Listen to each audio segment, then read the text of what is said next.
ready to create, shape, make your own, and just have some good old-fashioned fun. It'll be your new favorite hangout. So drop in and deliver your style to craft the experience you've always wanted. Plus, Skate is free to download. Seems like a no-brainer. Download Skate for free on PlayStation, Xbox, and PC. Your boss is going off at you for missing a deadline, and you swear the clock just moved backwards. Suddenly, you remember the pack of Tic Tacs on your desk. Now you're riding horseback on the beach, the smell of citrus in the air. And what's this? Your boss is sitting behind you, breathing heavenly fresh mint in your ear. Refresh your mouth and mind, and share your good vibes with Tic Tac. Tap the banner to learn more.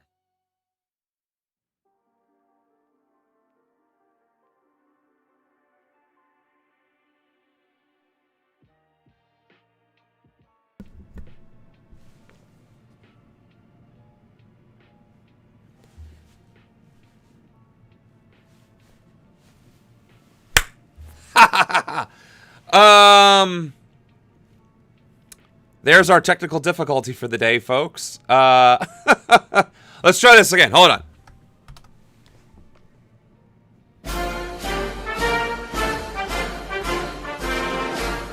Hey, it's your president, Samuel Ronan speaking. We made it through another week of fascism.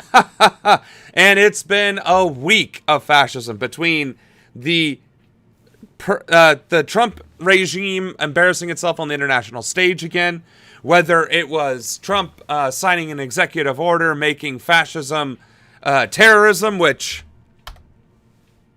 that'll be our little secret. The fact that Jimmy Kimmel was banned indefinitely and then restored due to immediate and major backlash from people canceling their Disney Plus subscriptions. It has been a week, and that's not even all of it. That's just, the Charlie Kirk, what do you call it? Rally? Oh, I'm sorry, memorial. The fact that it was a stump speech for every sociopathic fascist on the right-wing side while his wife grifts off of his own death. Like, there is so much fuckery that happened this past week, and honestly, it was, like, we can't even say it was within a week. It was literally Friday, Saturday, Sunday, Monday, and today. 5 days. 5 days is that recap. Unbelievable. And that's what we're going to cover. So, I heard that his wife came out with pyrotechnics, though. Yeah, no, she did. That is indisputable fact. She absolutely came out with pyrotechnics, and she made $2 million or $5 million on GoFundMe for him. And there were people selling merch and this, that, and the other, like a dude wheeling across his shoulder. Like, it was absolute bonkers. Now, I will also say this week's streams are probably not going to be as energetic as they normally are, or I will try my best to keep that je ne sais quoi that you all are used to seeing. But I'm going to level with you. Like, this job that I'm doing right now, killing me. They're having me do this corporate training, and quite frankly, I nearly quit on the spot. That's how mind-numbing it was. So, I am going to do my best to continue keeping a roof over my head and providing, politics to y'all, but I am going to be very, very tired this week. In fact, I'm already struggling now, and we have just gotten started. I think my new bedtime this week is like 8, so we're going to see if I even make it to 10, but a little bit of shot of honey. Let's get this job. Let's get this thangin'. Also, I'm trying to see if we can't segue into building our reach.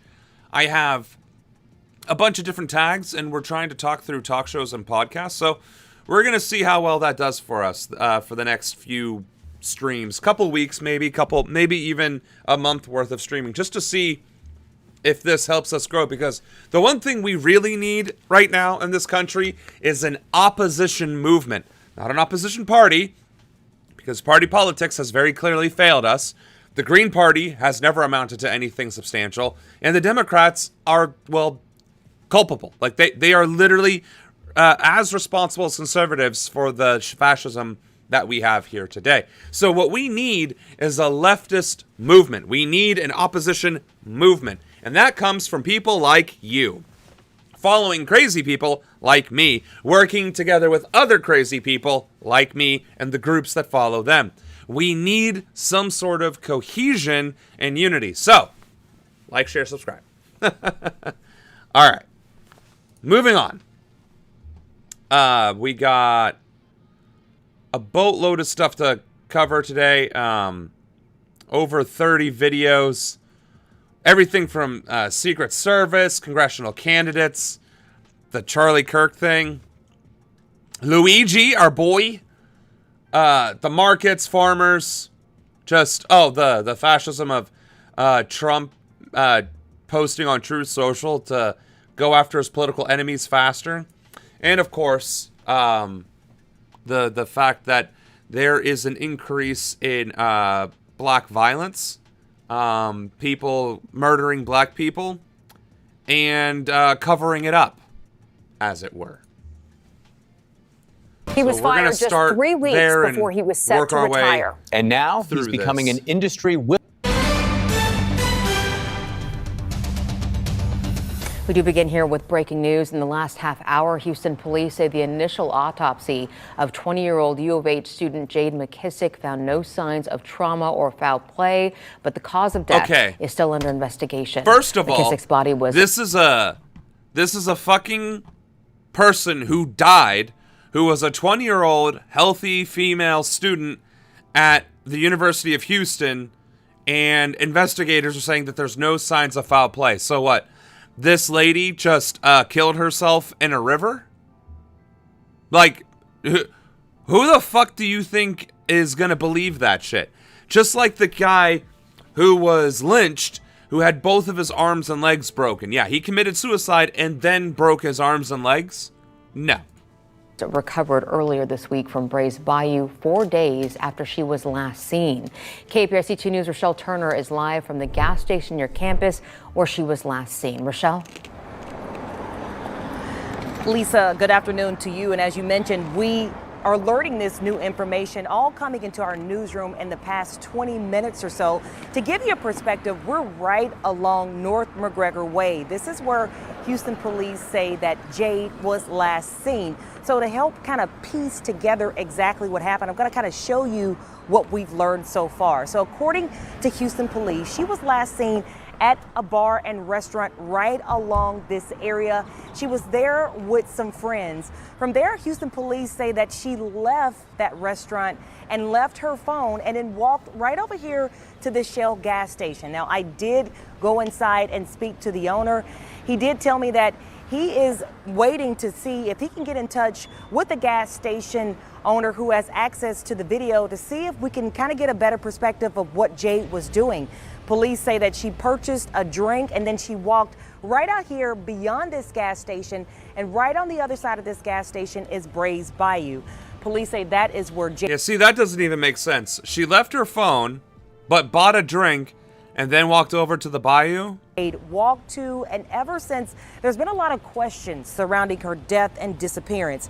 Now, take a look at some of the video that we have been following with this story. So Jade was reported missing on September 11th. 4 days later, her body was recovered from the bayou. The autopsy revealed no signs of foul play or trauma. HPD says her cause of death is under investigation. She was a student at the University of Houston. She was 20 years old. She was a junior majoring in strategic communication and advertising. She was also a part of the 2025 UH orientation team and worked on campus as a front desk assistant. So a lot of questions still surrounding her death. Yeah. How does basically a scholar end up dead in a bayou in the middle of the night? Now, obviously questionable activities. She walked away from a bar. Okay, fine. So she could have been drunk, but at the same time, like, young people just don't leave their phones behind.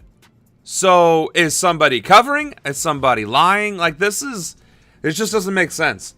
And for her to be such an outstanding member of the university and not presumably having been engaged in the nightlife before, like, there's no way a young 20-something just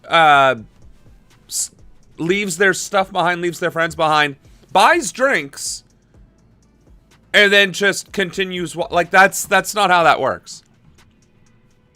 Yeah, why would she buy a drink at the gas station? Like, that just, like, way too many things aren't adding up. Disappearance, but right now, Houston police confirming that there are no signs of foul play, no signs of trauma linked to her death, but it's still under investigation. So I have been working to try to get surveillance video of Jade here at this bar and restaurant, as well as from the gas station. We also have been working to figure out, to learn more about this student. It is sad when anyone has to lose. Yeah, well, that's clearly not giving us any information. What about? Did you know that in Texas, rifles can be carried in public without a license, whereas in Florida, no open... Houston police confirmed that 20-year-old Jade McKissick's body was found days after she disappeared.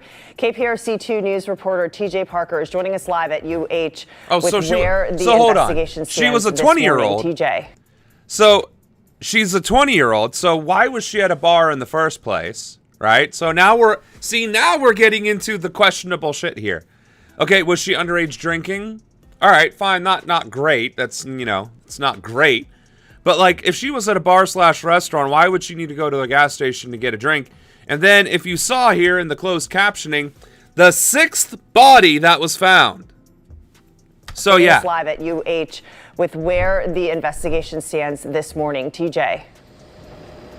Yeah, good morning, guys. And we have calls into the Houston Police Department as well as the medical examiner's office trying to figure out how McKissick died. We are still waiting to get answers on that. Do want to show you this map, though, just to give you a sense of where she was last seen and then where she was found. You can see on September 11th, she left L.A. Burgers and Daiquiris to where her body was found 4 days later along the bayou near Spur 5. And as of now, police still trying to figure out what exactly happened. With that said, this has certainly been concerning for students.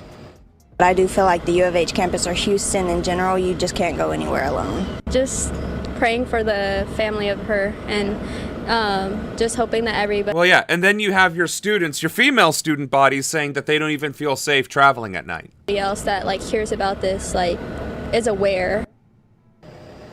All right, so the owner of that restaurant where she was last seen tells KPRC2 News that McKissick left the restaurant around 12:30, and she adds she seemed like herself as she went toward downtown. Sky 2 flew over the area where her body was last found, or was found rather, on the 15th.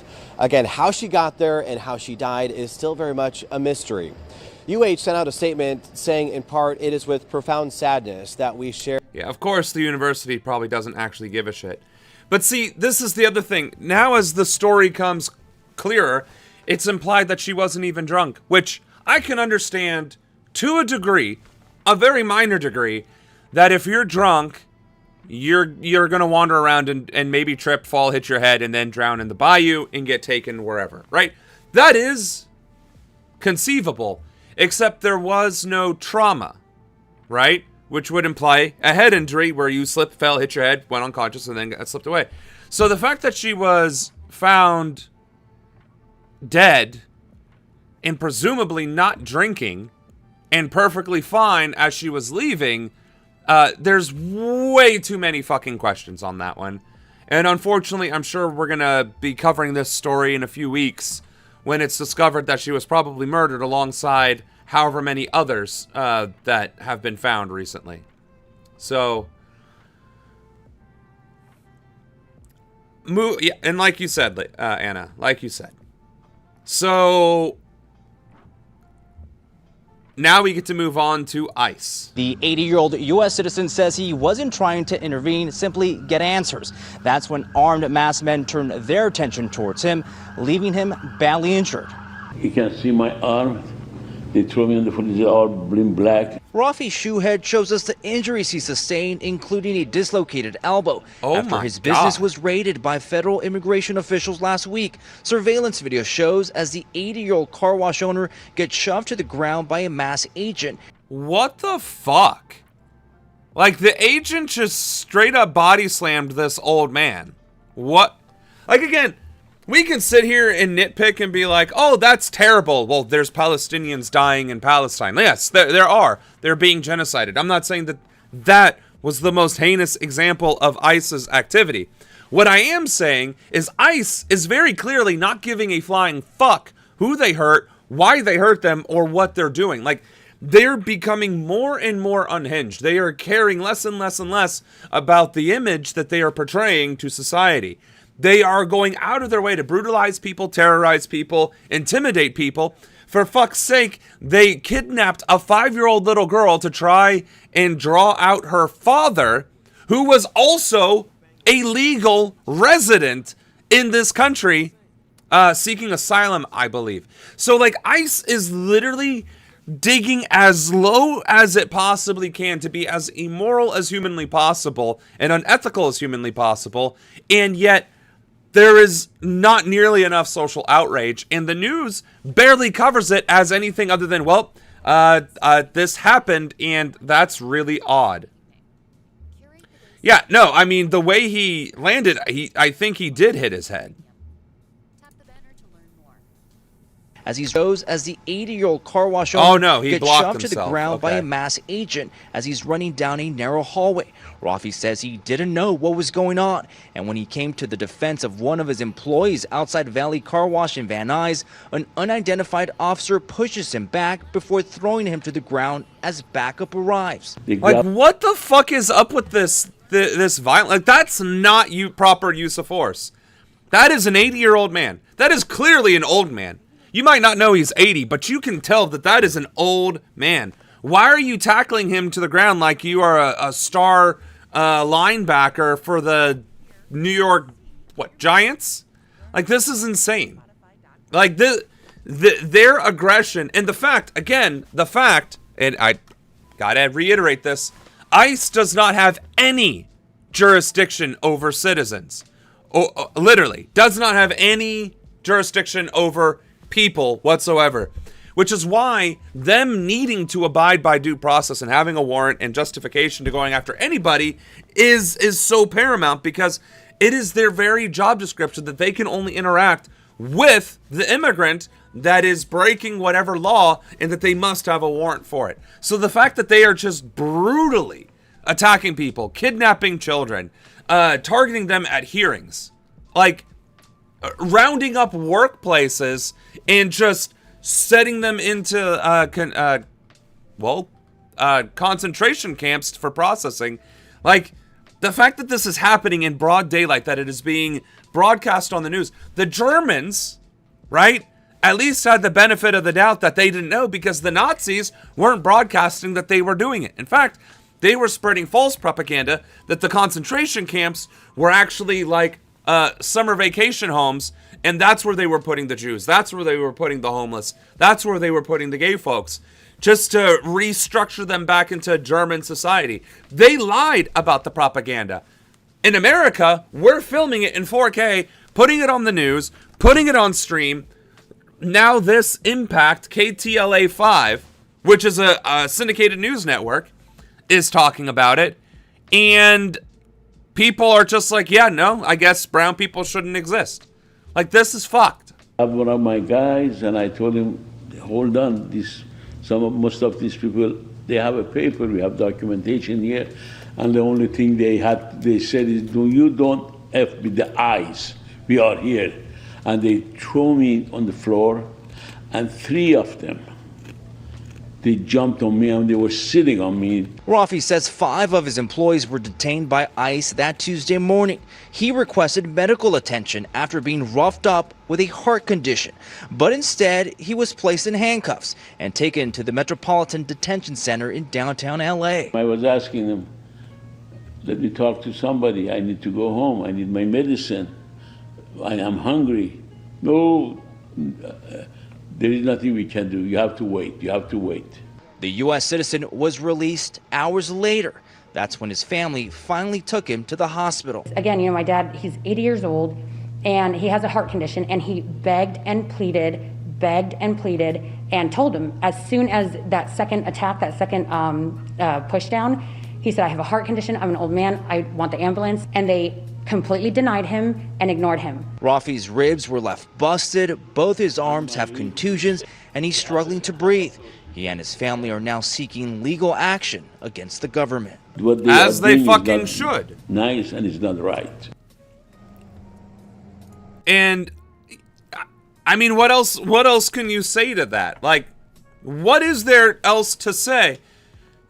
ICE is detaining you, then they are not providing you medical attention. Like, even when I got arrested and scraped up my elbow, they still offered me medical attention. Like, I don't know if I would have been billed for it. Like, I'm fairly certain I would have been billed for it, but that's also not the point. You know what I mean? Like, even law enforcement is obligated to offer you healthcare. Now, you hear the stories all the time about the cop, going after the guy who did the whatever and, helping them into the car, beating their heads off of things, and then slowly taking them to the hospital. But they still take them to the hospital. Like, again, police brutality, still bad, still wrong. At the end of the day, they still take you to the hospital because it's legally an obligation. Now, again, plenty of stories, I'm sure, where they didn't. And we have seen plenty of stories where officers straight up murdered people while in custody, while in detention, while literally in the jail or the prison. We've talked about it. We will continue to talk about it because it'll continue to happen. But the fact that ICE didn't even bother with the semantics, didn't even bother playing around, didn't even bother attempting to oh yeah, well, you'll go to the hospital when we're done processing you or something. Like, they didn't even bother with any of that. Just straight up denied people their health care, which, by the way, and I've said this a lot, is a human rights violation. If you deny people medical care, especially if it is a government body doing the denial of the medical care, you have literally just committed a human rights violation.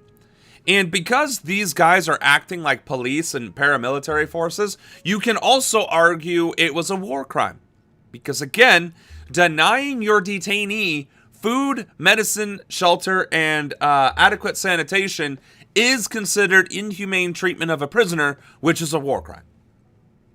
So, however you choose to want to slice it, ICE is acting out of pocket.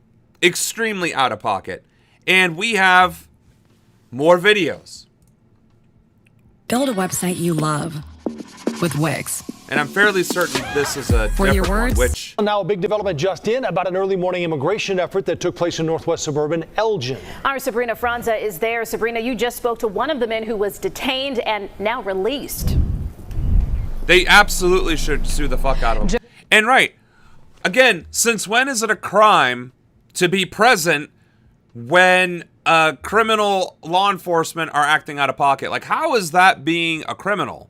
You can't be detained just arbitrarily, except in America, apparently you can be detained arbitrarily. So, Erica, we're now hearing that 5 people were originally arrested at this home here in Elgin, and that 2 of them have... This is literally an entirely different story. So, 7 days ago... The 80-year-old 7 days ago, or 5 days ago, and then 7 days ago, about an early morning. And then, what's this Homeland one? Security 6 Secretary days ago. Christy... So, like...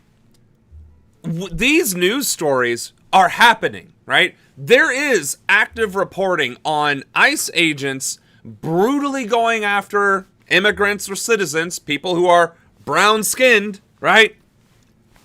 This color, right? And it's being reported. It is not being swept under the rug. It is being reported. Yet, it is always being watered down. It's like, oh, well, another ICE raid. Oh, another ICE raid. Oh, this ICE agent did whatever else. Oh, darn, here's a victim of an ICE raid. And it's never a condemnation. It's never a condemnation. And none of these reporters are ever angry, and none of them are ever out of pocket. They're always calm. And just like, oh, yeah, it looks like there was another one. I just spoke to, Juarez, Javier, and, he said what he said. It was pretty awful for him. He said it was a pretty scary experience, and he's not happy with it. So what are we going to do about it? I don't know. But back to you, Jim. And again, this video and then the next video are both in Chicago, where allegedly Chicago, the mayor, prevented the National Guard and ICE from coming in the first place. No, man. Top ICE enforcement officials in Chicago today overseeing more immigration arrests. WGN's Jenna Barnes joins us live with the latest. And how are people reacting over the increase of enforcement and arrests, Jenna? Yeah, Micah and Ray, immigrant rights advocates gathered here in Daly Plaza this evening on this Mexican Independence Day to encourage residents who are undocumented to stay home as much as they can. They're asking allies to support immigrant-owned businesses as these deportation efforts expand across Chicagoland. Well, okay, so they're talking about these deportation raids as if that's something normal to talk about. It's a deportation raid. First of all, there is no agency and no federal law or precedent that allows that. Okay? Like, let's be very clear. That is not allowed. That is not legal. That is not enforcement. You can only raid criminal compounds. You can only raid places of ill repute, right? With a warrant, no less. You need a warrant in order to raid anything.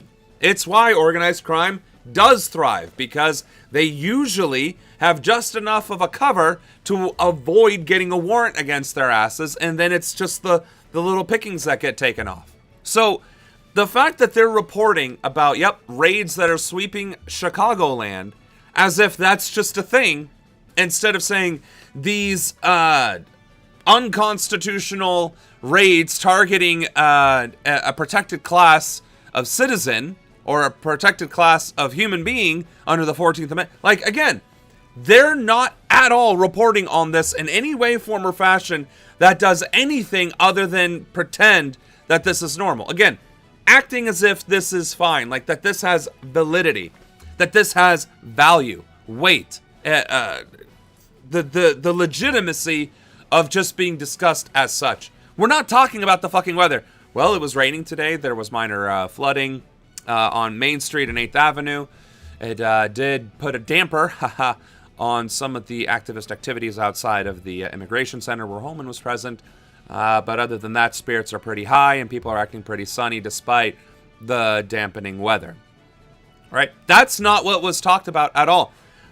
They said, well, it looks like there are raids that are expanding in Chicagoland as protesters gather and try and discourage illegal immigrants from leaving their homes, and are appealing to their activist allies to support immigrants and immigrant communities and immigrant businesses during these troubling times.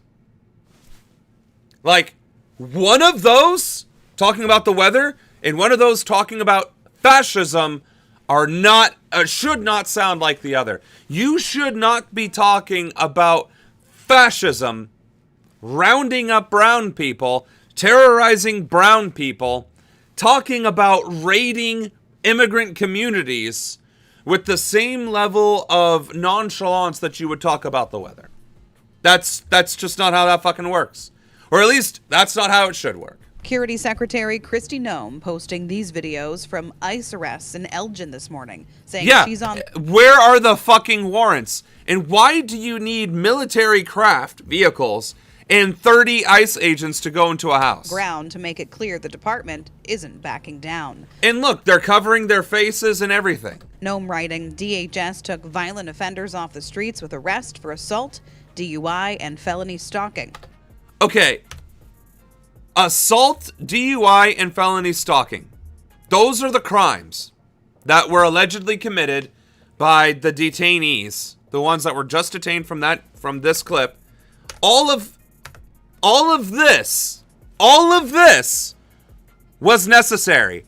A fucking Humvee, light armor Humvee with, I'm guessing, a sound cannon, because that better not be a 50 caliber mounted rifle. All of that for assault, DUI, and stalking. Like, don't get me wrong. Sure, fine, those are crimes. But are those crimes that merit this kind of response? Absolutely fucking not. This is showboating, intimidation, and guess what? Terrorism. Terrorism. Use of violence. We have it. Stream links. Okay. So we have stochastic terrorism to describe a mass-mediated process in which hostile public rhetoric, repeated and amplified across communication platforms, elevates the statistical risk of ideologically motivated violence by unknown individuals. Now, we also have the FBI definition of terrorism. Violent criminal acts committed by individuals and or groups to further ideological goals stemming from domestic influences, such as those of a political, religious, social, racial, or environmental nature. Now, explain to me how that was not a violent criminal act. Again, no due process, that's a crime. Violent, you came in there with a fucking platoon and armored vehicles to arrest a guy in basketball shorts who might have, at some point in his life, had a DUI, got into a bar fight, and maybe stalked his ex. So no. Absolute fucking bullshit terrorism. And look at her. Look at that evil fucking gremlin. Like, smiling in her, like, with no soul. Like, when you picture demons, right? Like fantasy demons, paint her skin red and have, like, a little bit of a succubi horn coming out. That's the only difference. If you put red tint on her skin and the little fantasy horns, how is she not the same kind of demon that we see in all of these anime and television shows? Absolute fucking evil. The arrest for assault, DUI, and felony stalking. The scene waking up neighbors around 5. She's fucking present? So this bitch is showing up to masquerade, to participate in the Nazi roundups. She is performing as a Nazi while being a Nazi to showboat Nazi behavior. It was a military helicopter, and I woke him up and I said, something's going on. I seen a second helicopter kind of duck off to the side. Like, and talk about a waste of fucking tax-paying dollars and resources. They have an actual helicopter, again, light to medium armored vehicles, 15 people, plus the secretary of whatever the fuck she is, and all of that costs tens of thousands, if not hundreds of thousands of dollars for what amounts to a political stunt of terrorizing several Hispanic people. They were working in tandem. Monday in Elgin, ICE arrested Aldo Salazar Bahena. Okay, fine. Convicted of murder. I don't know what the detainer means. And then he was arrested 20 years later, I'm assuming after having served his sentence. So, like, and again, the presentation here is that the news is presenting this, talking about this like it's the weather, then presents this, and then goes and immediately pushes the propaganda that they are going after murderers, that they are going after the hardened criminals. This is insane propaganda. An ICE operation in Chicago's Chatham neighborhood today. He says agents targeted day laborers. And they oh my fucking God. That means you don't have a warrant. If you're going to Home Depot, a warrant requires a residential address, a name, and a description of the fucking person. Home Depot is not a residential address. What's the warrant say? Brown people at Home Depot? Are you fucking kidding me? Depot, and at least one was hurt as they tried to get away from ICE. Another military helicopter spotted. Go after the bad guys. Go after the gangbangers. Go after the killers. These guys are just trying to work. And emotional video from Little Village recorded Monday as ICE reportedly arrested a man despite pleas from his wife that he's in the United States legally. The people they are targeting are our mothers, our brothers, our sisters, and our neighbors. Yeah, well, that's the thing. Just because SCOTUS says it's legal, when it's clearly not legal, doesn't make it legal. Again, Nazis legally committed genocide against the Jewish population. Nazis legally murdered the homeless after rounding them up and legally tortured homosexuals. So the illegal activities was, hiding Anne Frank in the attic, protecting the queer, protecting the homeless, protecting autistics, protecting transgender folks, protecting, Jewish people. That was breaking the law. So no, I know what you're saying. SCOTUS says it's legit, so of course they're going to continue to do these activities. But the fact of the matter is that we are clearly beyond that legal is moral and right. Like maybe 50 years ago, that could have maybe still flown a little bit. Maybe 60 or 70 years ago, some of it could have still flown. But when SCOTUS is actively aiding and abetting fascism and expanding the powers of the presidency to basically give them dictatorial powers, like while pretending to hold him accountable, like that's just not okay. And then, this guy saying that they're targeting our mothers, our fathers, our siblings, our fellow co-workers, and so on and so forth. This hasn't even been 2 minutes. And this reel, this clip, has already fucking covered 3 major incidents in Chicago where ICE went above and beyond to target innocent people in the most heinous, brutal, and overly aggressive ways possible. That is terrorism. That is state-sponsored terrorism. Yeah, True Steel. I mean, we've been trying to say this since January as well. I mean, we have all been trying to warn people. We have all been vehemently against this nonsense, and yet continue it does. Everyday working class people.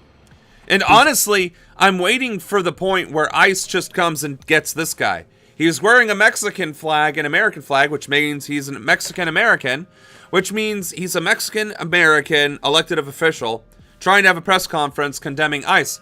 I would not be shocked if ICE would roll up on this press conference and just starts taking him and everybody else that's brown in the audience. Only fault has been to believe in the American dream. The Latino Leadership Council speaking out. So I'm assuming everybody here is Latino. So again, ICE is being brazen. They are making sure that the cameras are on them. They're making sure that they're targeting very vulnerable individuals so that Kristi Noem can do her fucking photo shoot or whatever. I'm literally, at this point, I'm just waiting for ICE to just make it impossible to speak out against it. Like, I'm waiting for ICE to come after groups like this that are speaking out. As deportation efforts expand. The Border Patrol's head of Operation at Large announcing that operation, which began in Los Angeles, has officially arrived in Chicago. That's in addition to the ongoing ICE Operation Midway Blitz. And see, I thought we just covered that last week. The mayor of Chicago said, "You're not coming in here," and that the governor of Illinois also said, "You're not coming in here." So what the fuck happened to that? More capitulation? Let me be clear. This is not about safety.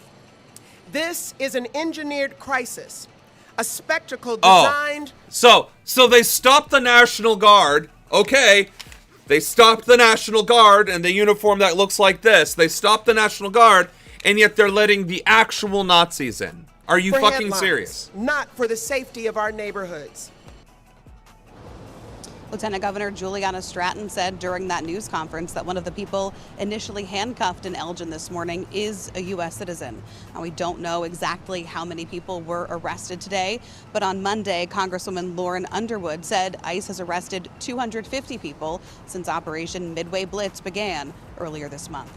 And just because you arrest someone, clearly, doesn't fucking mean that they did anything. And that's the fucking point. Again, 1984 did not need any rhyme or reason to kill you in broad daylight. Never mind arrest you.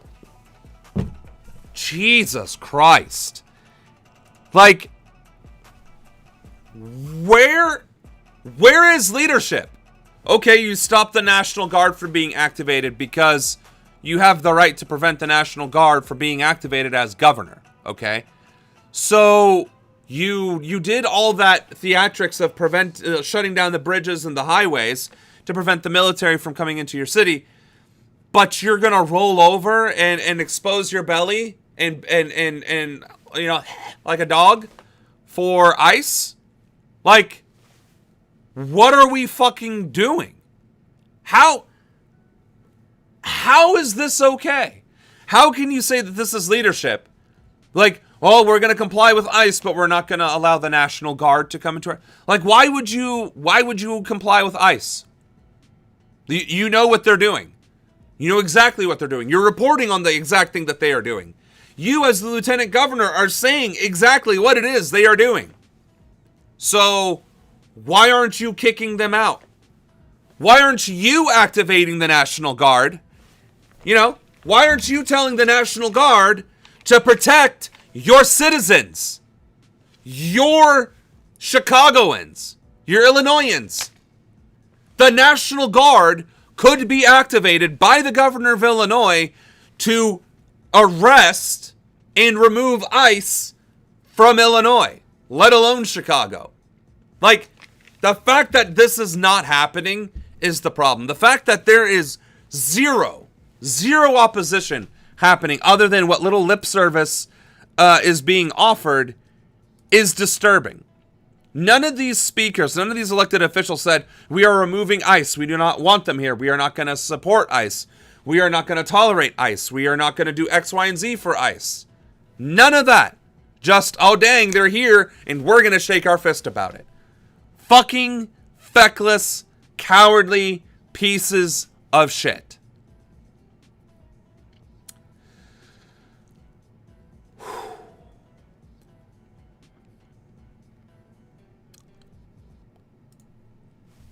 I guess we'll at least intersperse some good news here. I filed a claim for my car with the guy.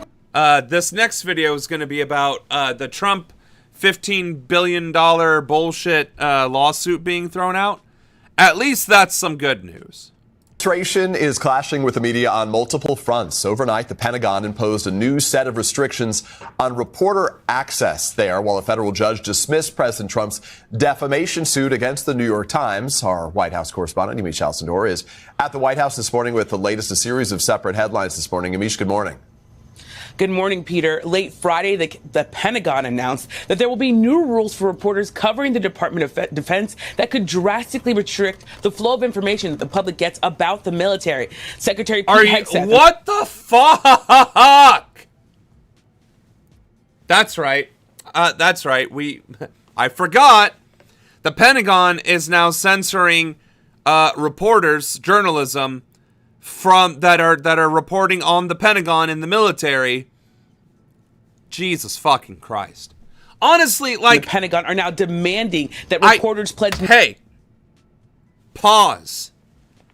I really truly want to know, like, what is it honestly gonna take? What has to happen for Americans to realize, like, that this is Nazi Germany? Like, we're not in the stages of fascism anymore. We're not like step 1 of 10 or 7 of 10. We're in 10 of 10. We're fascism. Like, what is happening right now? Arguably, I think we could have argued that we've been in fascism since about July, maybe. What we are seeing is the consolidation of power. The consolidation of power of fascism. We're not talking about fascism expanding and becoming normalized. We're talking about fascism entrenching its power and consolidating its power. So, what is it going to take for Americans to realize that we are living in a fascist country? We've already lost due process. Journalistic integrity is out the fucking window. The free press is out the fucking window. Free speech is out the fucking window. It's now terrorism to be anti-fascist, which, you know, is crazy talk when you know, Antifa stands for anti-fascism.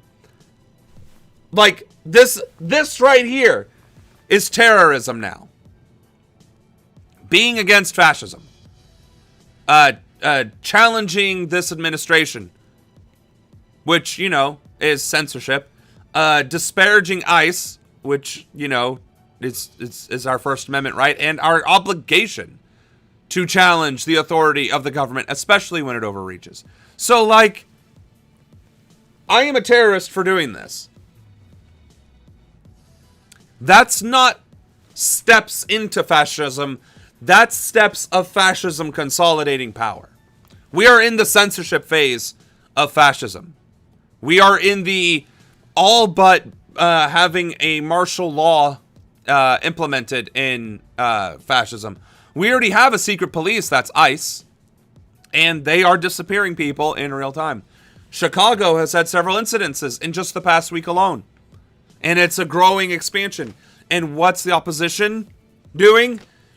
Shaking their little fist, condemning it, saying strong words, sending strongly worded letters, not taking any action with the power that they have. So, when I say we aren't heading towards fascism, that we are in fascism, that is what I mean.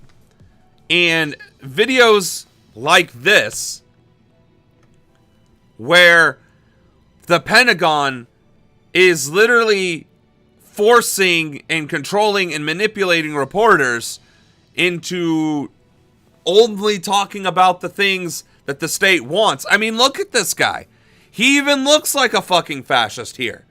Every Hollywood movie with a fascist military leader,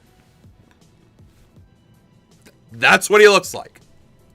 Not to gather or use any information that has not been formally authorized for release, even if it's unclassified, or they risk losing their media credentials to cover the military. So, like, honestly, let's just fucking hear that again.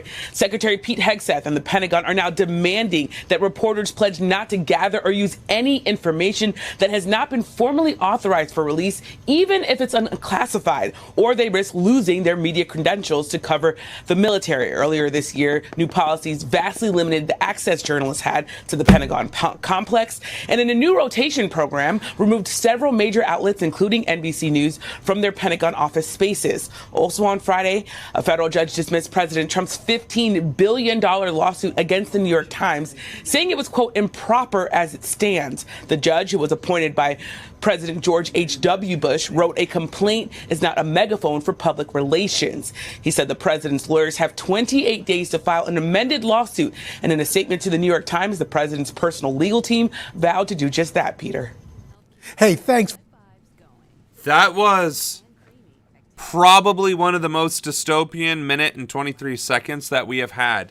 And we just covered ICE, and we just covered the most likely scenario of a murder of a college junior. So,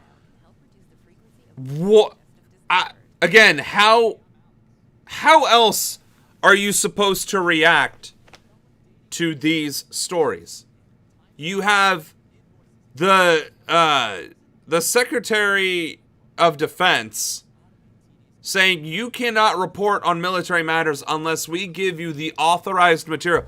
That is straight out of 1984. That is literally the shit that we condemned Russia for doing, China for doing, for North Korea doing to this day. Like, this is that level of fuckery. Like, again, this isn't stages of leading into fascism. This is how far along the fascist pipeline are we? Like, we aren't openly murdering dissenters in the streets yet, but that's here. But we're already silencing journalists. We're already silencing dissent. We're criminalizing opposition. Like, we're not that far removed from openly murdering dissenters in the street. We're not that far removed. And in fact, ICE has already murdered people trying to detain them without due process. Like, do y'all understand that? Like, I really need you to understand that we have already gotten rid of habeas corpus and due process, which are perhaps the most important things you need in a democracy for a democracy to thrive. And that was the first thing that went out the window. But I digress. Why does this never want to transition to the other fucking screen? What is this? See, this is the shit that pisses me off. Like, how am I supposed to stream if the goddamn piece of shit software doesn't even fucking work? You may have seen these cameras before when one of my friends who absolutely hates the Dems and did not vote for Trump or Kamala was saying earlier that maybe it would have been better to have Kamala. Then she came out and called Trump a communist dictator and said that her mistake was not picking Mayor Pete as her running mate. And he remembered why Kamala sucks so much. No, and that's the thing, right? Kamala is definitely not the solution to this problem. Kamala might not have implemented these policies as quickly or as brazenly as the administration did, but she ran on a platform of pro-Palestinian genocide. She ran on a platform of giving more leeway to billionaires and industry. Her economic platform rewarded businesses over people. There was no talk whatsoever of student loan forgiveness, healthcare reform, wage reform, tax reform, none of that. Every single one of her talking points were Republican light. And now she's saying in her newest book that Mayor Pete would have been too much demographic whatever that would have turned off voters. Like, she is such a political hack that her administration would have caused just as much harm, but in a different way. She wouldn't have sabotaged international trade or NATO relations or Canadian and Mexican relations, but she would have caused other problems, significantly other problems, to the point where we probably like the things with Israel and Palestine, like that would not have changed. That would have only probably gotten worse under her. And the income inequality she wouldn't have addressed. Like, there's any number of things that would still be just as bad now, if not worse, under Kamala. The brazenness of the fascism might be the only thing that is different. And even then, it's kind of debatable. when you're out and about because they're all over the country, but what you might not know is that they're operated by Flock, which is a $7.5 billion surveillance technology company. They make AI-driven license plate readers, live view cameras, and drone as first responder technologies. Flock works directly with local law enforcement, selling surveillance technology to improve public safety. They already have cameras in over 5,000 communities across 49 states. The company got big by securing local government contracts, oftentimes behind closed doors. Until now, communities like Sedona, Arizona are rejecting Flock. The Sedona City Council just voted to unanimously cancel their contract with Flock. All in favor say aye. Aye. Any opposed? We are unanimous. The mayor thanked the community for speaking out on Flock. Okay, so I think she just dived right into this video. But what she's covering is the fact that oh wow, she has a lot of subscribers. What she was covering is the fact that most of the predatory fascist things that are happening in this country are controlled by literally one company in that sector. So Flock is the major company that is responsible for all of these surveillance technologies that are being used throughout the United States.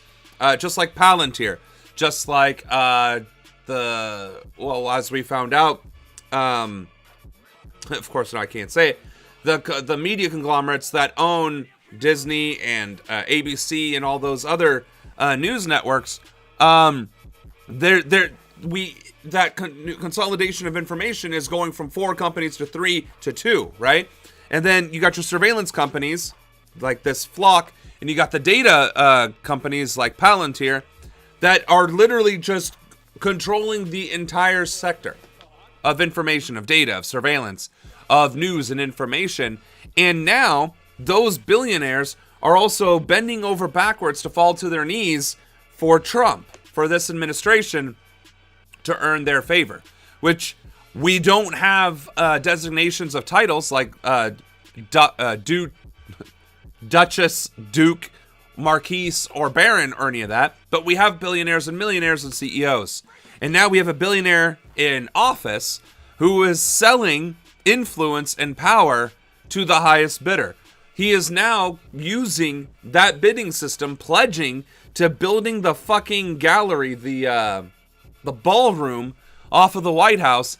He is selling opportunities to these companies to pledge money to building this ballroom for kickbacks and for compliance to his administration's policies. So, again, fascism cannot be stressed enough.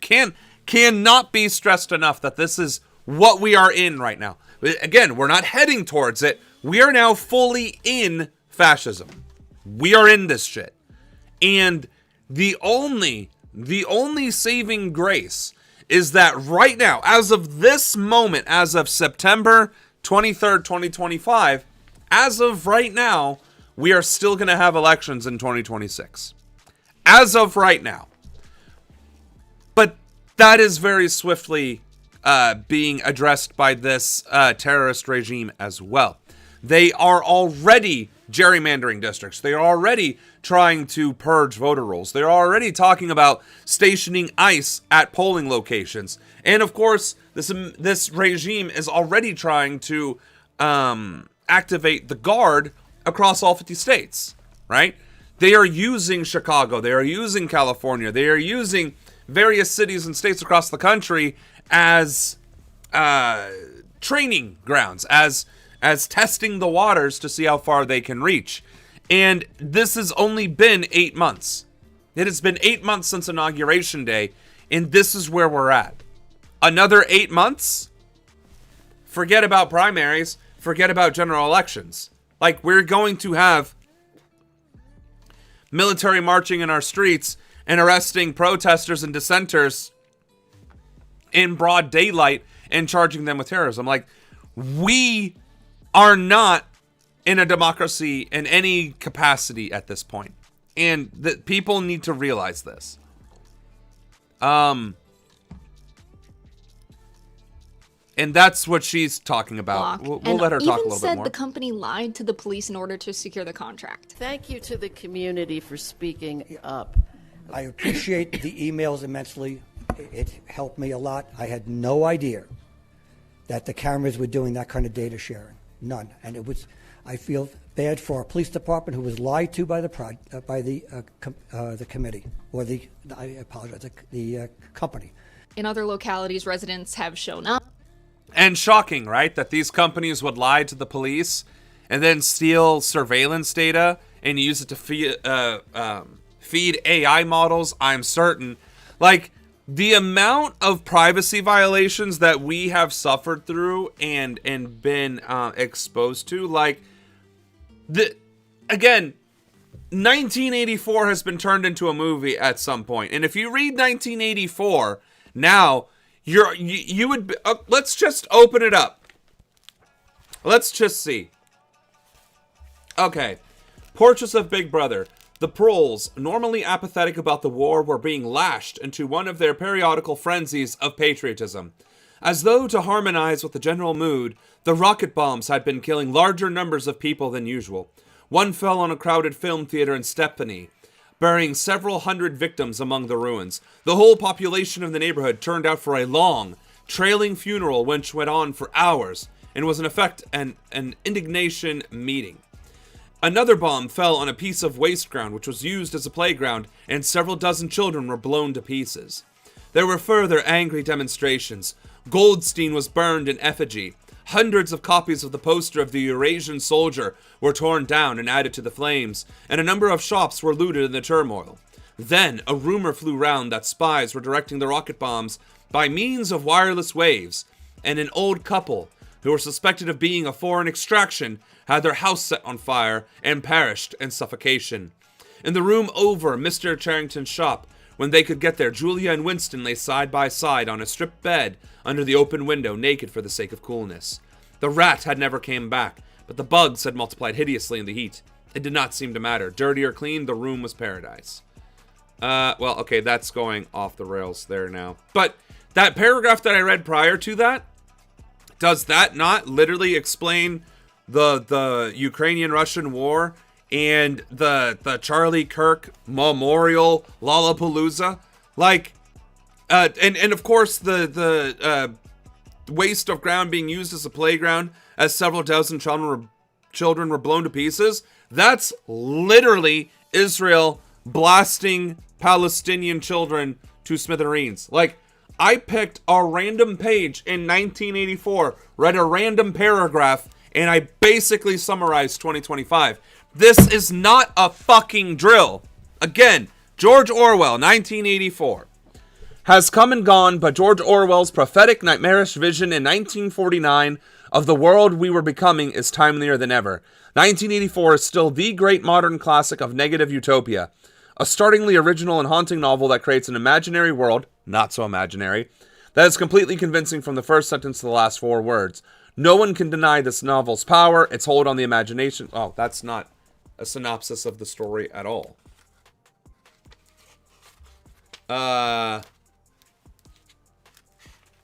Is there a synopsis of the story anywhere in here?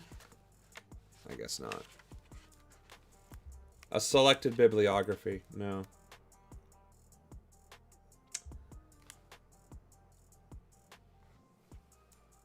Anyway, that's not the point. That was not the point of all this.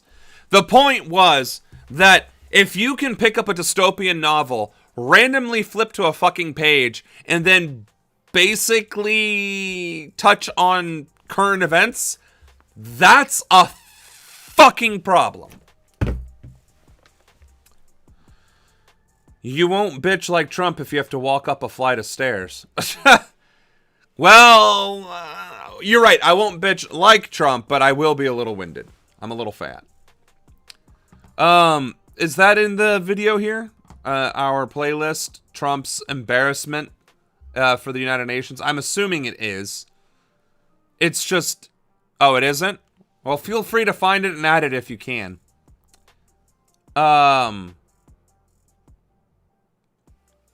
What's this? We pretty much take it all. Oh, Fridges, great. Dishwashers, couches. Transgender hate same-day crime. notice or 3. I actually In hadn't heard adult of this court, one. the focus is on a 25-year-old man's case. The victim suffered extensive injuries. And You're right. I don't like watching Trump talk. But I do like him tripping upstairs and looking like an asshole. So. Juvenile court, a 16-year-old boy sits before the judge. This was not only a very violent assault, as the court is aware, but it was completely unprovoked. Prosecutors accuse both of participating in a brutal beating that left a transgender woman with broken ribs and facial bones. They took me to the ground and they held me by my neck and choked me while they were stomping on me. And they were taking turns punching me in the face. Nikki Armstrong says on Monday night at the Renton Transit Center, a group harassed people. When Armstrong asked them to stop, 3 teenagers and a man allegedly launched a violent attack, shouting homophobic slurs while they kicked, punched, and choked her. Armstrong told police officers, "I was fighting for my life. I thought they were going to kill me." We are fortunate. They probably were trying to kill her. That is rare.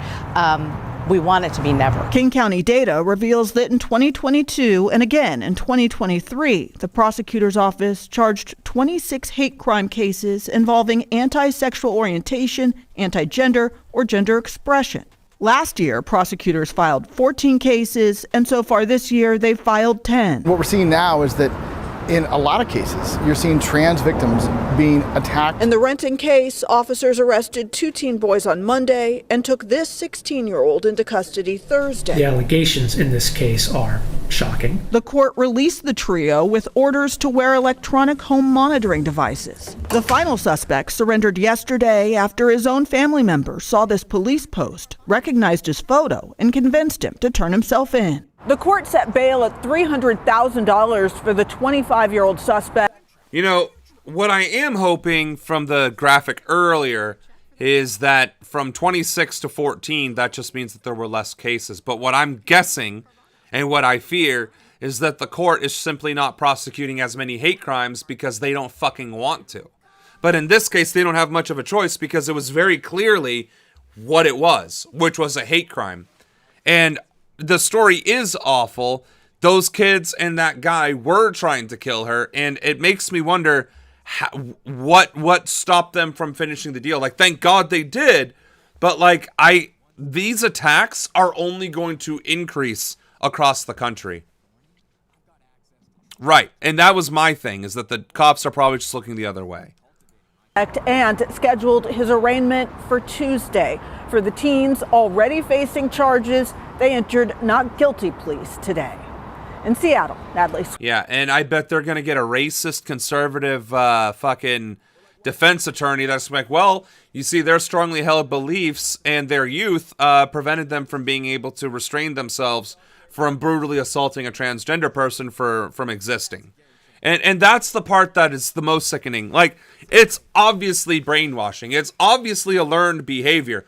Nobody wakes up and is like, I'm going to hate black people. Like, that's not a thing. That is a thing that is taught. Children have proven this time and time and time again. Children can absolutely be ruthless. They 100% can be ruthless. But discriminatory, that's usually not it.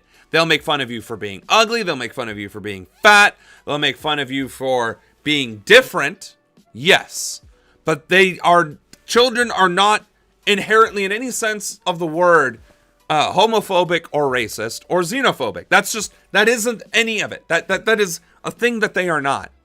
And when a child is explained, oh, that person is a woman, but they were a man first, most kids will be like, oh, can I be a woman? Or can I be a man? Can I choose to be the other? That's usually the second thing out of their mouths. It's like when boys want to wear sequin dresses. It's not because they're gay, and that's not because they're transgender. It's because children like sparkly things, and a sequin dress is sparkly. It's adults that have a fucking problem with it. And don't get me wrong, I would be like, why is that boy wearing a sparkly sequin dress? And their parent would say, because he thinks it's pretty and shiny. And I'd be like, all right, that's an answer. Even if the parent was like, none of your fucking business. It's like, you're right. I was just curious. My bad. You know, like, that's the problem. We, as society, as adults, drive these behaviors, these beliefs, these values, and force them onto our children. And that is especially true when it comes to racism, intolerance, and hate. And especially when it comes from the Bible, right?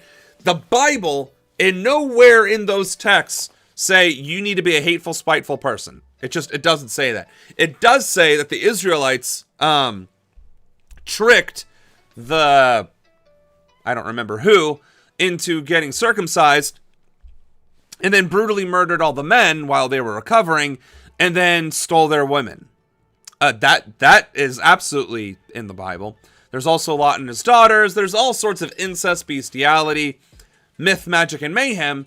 But blatant discrimination against homosexuality, transgenderism, which I don't even know if that's even mentioned, like, that actually surprisingly doesn't exist. And Leviticus 19:22 was actually retranslated to say, man shall not lie with man instead of man shall not lie with boy, which again implies the Bible said no pedophilia.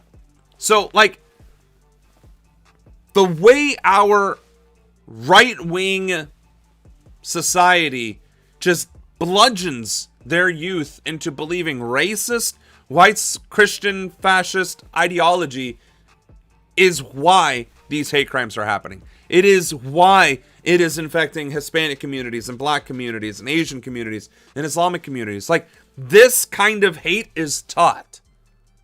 Colonialism, white supremacy, ethnocentrism, all of these ideologies exist throughout history and in every single culture. Ethnocentrism exists right now in China. Chinese people, very much so, do not like non-Chinese people. The Japanese are extremely, extremely discriminatory against foreigners. And you know what? We don't talk about it. Why? Because they have been victims throughout all of history. And it's easier to talk about the white settler colonial because we are being racist and doing horrible things, right? But the problem is ethnocentrism exists globally. It's why fascism is on the rise globally, and it's why these behaviors can only ever be taught. They are not intrinsic. Well, if it's happening globally and in all cultures, then it seems to be intrinsic. No. What's intrinsic is a lean towards individualism and the suffocation of community and the embracement, the embracier of diversity. When you deny diversity, society begins to deteriorate because it has nothing to expand with or grow from.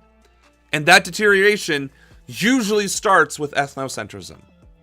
And that's the problem. Nationalism, ethnocentrism, all those isms deny the fact that we are human, that we are different, and that our diversity is not our adversity, it is our strength.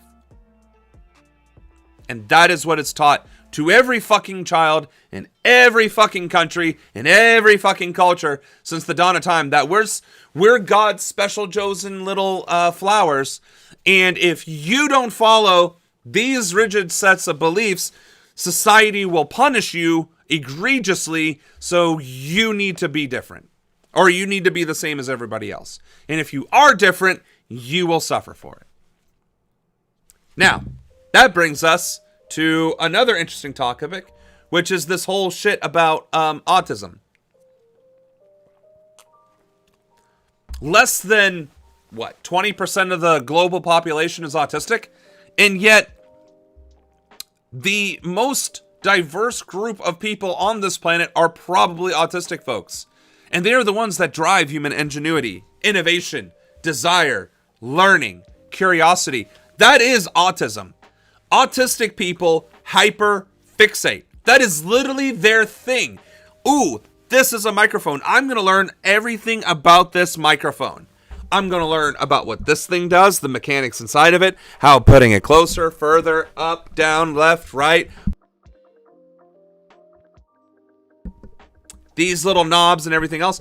I am going to hyperfixate on audio, and I am going to be the audio master. Or cigars, or quills. I have a feather quill. Or different kinds of honey. Or different electronic things. Like, autistic people are the driving force of human curiosity in society, and we are trying to purge them from existence and say that we can cure autism and eliminate it from the genome. If we eliminate autism and ADHD and neurodiversity, we will perish as a species within a century. Because there will be no innovation. There will be no one thinking outside the box, because we live in a society where you are beaten and threatened and murdered for even looking outside the box. And we cannot grow as a society if we do not venture outside of our boundaries. If we do not reach for the stars and shoot for the moon, right? So, when you see these hate crimes, it is repression. It is an example of a degrading society, a collapsing society. And we have to stand united against it. All right. I'm going to leave you guys to chat, because I haven't seen you guys say my name once there. So I'll leave y'all to that. This is Democracy Now!, democracynow.org, the War and Peace Report. I'm Amy Goodman. We begin today's show looking at the right wing's weaponization of the horrific assassination of conservative activist Charlie Kirk, as tens of thousands of people gathered in Glendale, Arizona Sunday for his memorial. Now, I doubt she's going to cover this because she's not that petty.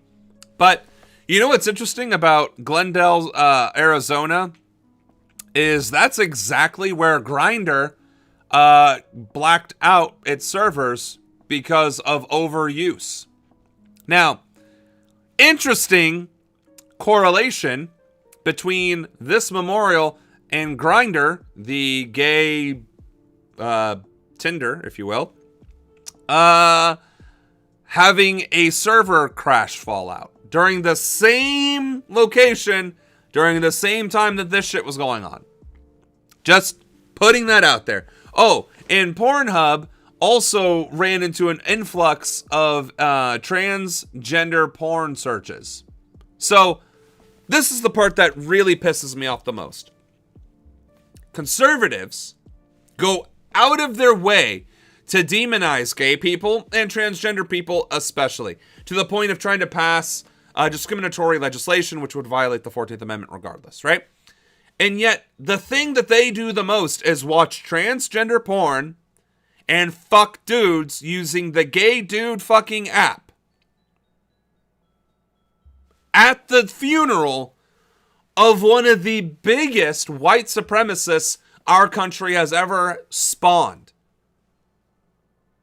Like, you cannot make this. 1984 didn't even go that far. They're like, you know, George Orwell was like, and I bet they're going to be so sexually repressed that they will disparage against the queer, the homosexual, and the transgender while fornicating with both and searching for both in illicit manner. Like, George Orwell was probably like, nah, that's too much. You know what? Let's just stick to the murdering children in playgrounds and bombing old people and that being turned into propaganda, because that's believable. But men engaging in homoeroticism, but then trying to hate it like that, nobody's going to believe that. And yet, that's our reality. And it's funny, too, because Grindr or Pornhub or whatever threatened Florida Congress people or some legislators that if they don't stop trying to pass anti-homosexual legislation, that they would dox the lawmakers themselves who use the app. And it's like, release the names. Like, if we can put an end to this fascism by doxing the shit out of these fuckers, why are you holding back? You are literally endangering your primary user base, gay men, perhaps even transgender men or women. You are endangering their lives by not doxing them, by not doxing the lawmakers.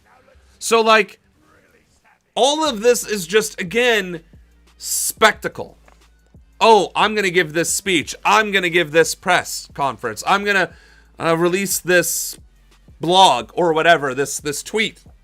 And I'm going to get a flurry of interaction with it, put myself on the national spotlight for 5 minutes, and profit. Like, no. I'm going to need y'all to take your platform, your product, your name, your whatever, and I'm going to need you to fucking wield it like the weapon that it is, because these fascist fucks are doing everything in their power to kill you, to kill transgender people, to kill queer people, to kill brown people. They are literally implementing Hitler's final solution. Now, granted, I don't know that white Christo-fascism in America is focused on the Aryan race, but it's definitely white supremacy. It's definitely white supremacy. And they are actively going out of their way to sanitize and erase every involvement and mention of black people, of Native Americans, of women, of Hispanic people, of Islamic people, of Asian people that have contributed directly to this country's success. And if you have the means to undermine those activities, fucking use it. I don't think it's going to be like 1984. I think it's going to be more like The Man in the High Castle. I don't know that I've read that one, and I also don't have that book. So, The Man in the High Castle gave us a clear picture of what America is going to be like if we don't do something to stop this. Anna, can you find a link to that book and not send it in chat, but send it to me in Messenger? I'd be very interested to take a gander at that book. Kirk was killed September 10th while speaking at Utah Valley University. His widow, Erica, delivered an emotional speech to the crowd at State Farm Stadium as she entered through pyro fucking technics. Are you shitting our me? Savior said, Look at this piss poor B-list fucking acting that she's doing too. It's a fiction on if the Nazis won World War II and conquered America. Well, at this point, I'm beginning to wonder if that's actually fiction.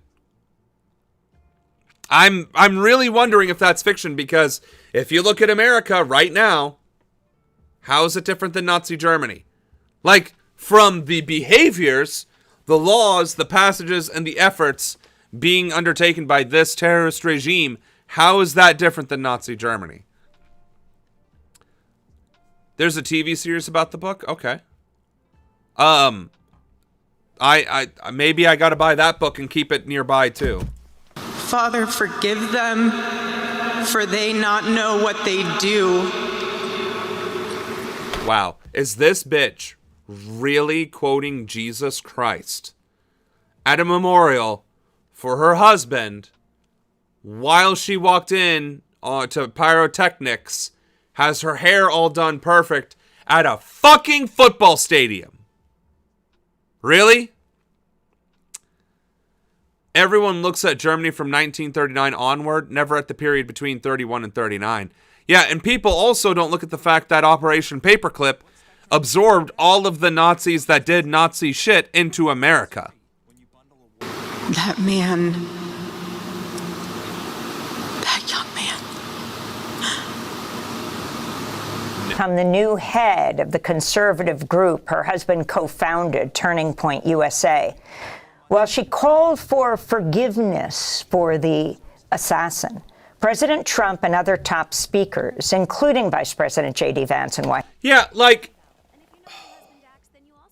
nothing says Jesus Christ like a football stadium with I don't remember what you call the big screen there, and pyrotechnics with the American flag being hung like the Nazi flag drapes were, and his name on a fucking banner over everything too. Jumbotron, that's right. So, like, this is really fucking disturbing. Like, fuck Charlie Kirk. May he burn in the deepest, hottest, fieriest pit in hell. And may he be tortured by black, queer, transgender women for all of eternity. Like, whatever would really get under his skin the most, or just a gaggle, a polyamory, if you will, of trans and queer and black folk and Hispanic folk just torturing him and having gay sex in front of him or whatever, okay? May he rest in his actual agony. But that was a Nazi rally. That was 100% a Nazi rally. You're right, Anna, we're not going to listen to Trump speak. But from what I have seen and read on articles and whatever else, is he gave the Hitler speech. He gave the I do not forgive my enemies, I want them to suffer. He gave the we need to do this and we need to do that. And my economy this and we will rise again. Like, this motherfucker is the modern day Hitler. Sure, we can argue which world leader's the most Hitler-esque, Netanyahu or Trump. Netanyahu actually killing people, Trump working his way up to killing people. Whatever we want, however we want to have this debate. The point is, the fascism, that's if Joe Biden, if Obama, if Bill Clinton, if Jimmy Carter, if JFK, if Lyndon B. Johnson, if FDR did even a tenth, a thousandth of this, the moral outrage from conservatives would have been insane. And yet, when conservatives do this, it's just another day at the fucking memorial? Like, no, that's not how that fucking works. People are right. This Charlie Kirk thing was Trump's Reichstag burning. No, I definitely agree with you. America is going to have its own night of broken glass. I would argue we've already had Kristallnacht. But then again, maybe we haven't had one that was as egregious, because we have had ICE terrorize neighborhoods, which was the whole point of Kristallnacht. The Munich rally, I mean, shit. That's coming for sure. Honestly, it's kind of surprising that there wasn't the National Guard or active duty ordered to come here in full service dress and do some bullshit. Right, he's killed over a dozen people in Venezuela, extrajudicially and in international waters.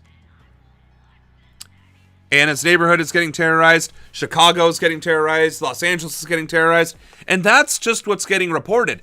Anna's neighborhood, by the way, Anna, not to like put you on the dystopian spot, but have you found any reports on that ICE is in your neighborhood from any of the national news networks?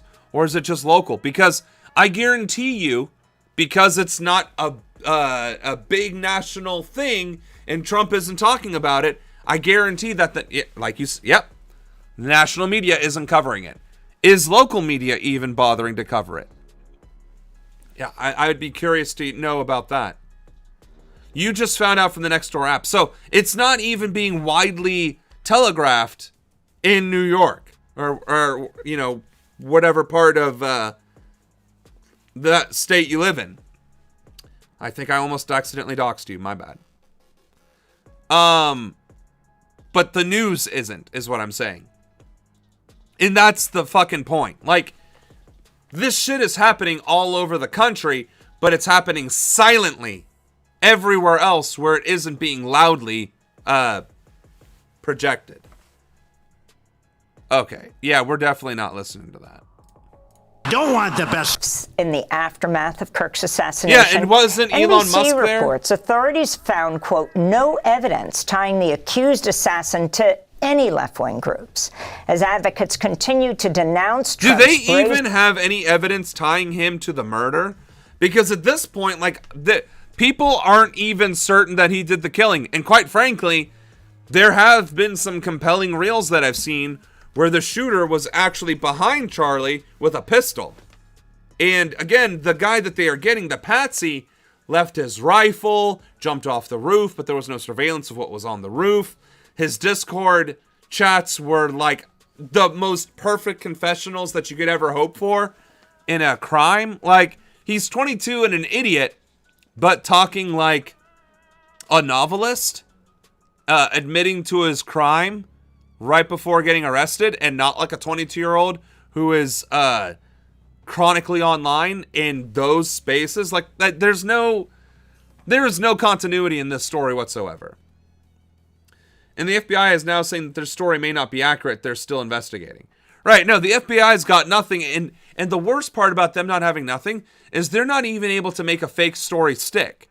Which is the fucking point of having a patsy in the first place, is so that you can at least bury it with that person's death. Or silencing. Like, unbelievable.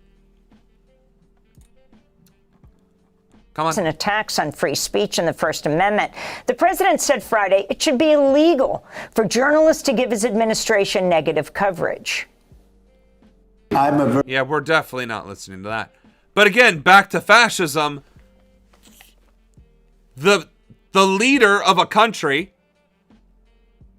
is stating that it should be illegal to give him negative press, which is literally the whole point of the First Amendment, which is the free press shall not be infringed and free speech shall not be infringed. Like, he is literally undermining the First Amendment in its entirety by also advocating for a Christian state as well.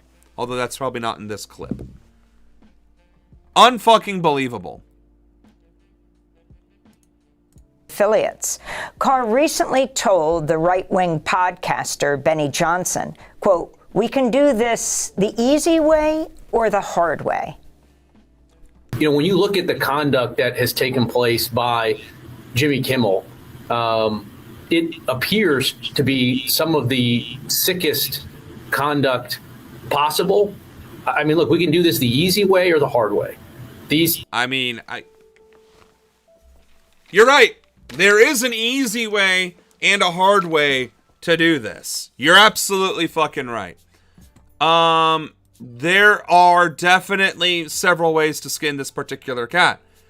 But the fact that 3 years ago, this motherfucker was tweeting that if you silence our speech, that's fascism. And now they're talking about silencing everything that remotely resembles dissent. But that's not fascism. Again, I feel like the only things I have said today are fascism, dissent, regime, fascism, and corruption. I think those are the only words I've said today. And I feel like a broken record. I don't feel like I'm doing the stream justice because we're covering fascism in real time. We are covering a secret police force terrorizing Latinos, the specific community in real time. We are watching the leader of this terrorist regime threatening dissent, talking about going after his enemies in public, using the weight and force of his office to do so. Like, we should be talking about, like, maybe one of these things for about 30 minutes and then being able to go and play video games. You know what I would really love to be doing right now? What I wish we had the opportunity to do would be to be playing, I think it's... I gotta let Steam load because now I don't remember the name of the game that I wanted to play. Because my brain is fried from the lack of sleep that I've been getting. The game that I want to play... Hollow Knight. I want to play Hollow Knight. Why? Because it has been getting ridiculously good reviews. Like, insanely good reviews, right? And I'm intrigued, and I want to play that with you guys. I want to experience it with you guys. But we literally cannot play games. We cannot have fun on this stream because we are a political channel. This is foresight. This is foreshadowing. This is... Son of a bitch. I keep moving on to different screens here. This is the current reality that we're the president and Antifa, right? But, like, every part of the news is just one dystopian nightmare after the other. One level of dystopian insanity after another. And just this video... Oh my god. Switching windows. Alright. In just this video alone, in the 3 minutes and 21 seconds that has been in here, we see the President of the United States stating that go after your enemies and that it should be illegal to disparage against him. More shit that he said at the thing. And then the wannabe Christ incarnation. This is an 18-minute video. And now we have a member of the administration talking to one of the largest right-wing neo-Nazi podcasts in America. I think I'm going to have to make tea or something. Because the water and the honey separately is not enough. Are talking about we can do this the easy way or the hard way, threatening dissenters. Like, this is not normal. This is not normal. And honestly, I don't know how streamers like Hassan even can do this for 8 hours. Like, I'm guessing that what they do is that they do intersperse some video games in there. But, like, this is insane. Like, this to me... I feel like I'm streaming into the void. I feel like all I should be doing right now is this, and then screaming into the void. Oh, did that even look black? Not really. Okay, well that wasn't a very good example, because this is a very deep black, but apparently the light... You get the idea. All I do, I feel like I'm streaming into the void. And, I know that that's not necessarily what people are looking for in a Twitch streamer. You know, they want some levity. They want some panache. They want some je ne sais quoi. So that's why I'm wearing my military uniform. The hat, cigar, and props. That is why we have these things. But my God, shit is bananas.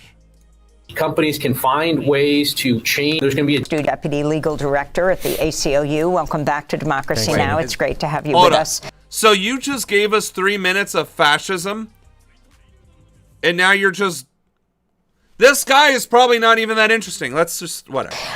If you can talk about what's happening right now. First, this statement of President Trump, which he has repeated now a few times, that it should be illegal for journalists to cover President Trump negatively. Yeah. He said they are breaking the law. Yeah. I mean, let me start even before that by just stating the obvious. This killing of Charlie Kirk was a terrible, terrible thing, not just for Charlie Kirk's family and his supporters, but for our society. It's not terrible at all. It is honestly, and I've said this before, and I will say it again. Maybe I should say it as the president of Antifa. I would have personally charged and sentenced Charlie Kirk to death myself, were he alive under my administration, for his contribution to stochastic terrorism, which, as we covered earlier in the stream, but for those of you who are just now joining or watching, to describe a mass-mediated process in which hostile public rhetoric, repeated and amplified across communication platforms, elevates the statistical risk of ideologically motivated violence by unknown individuals, even without direct coordination or explicit orders, which would mean January 6th was also stochastic terrorism.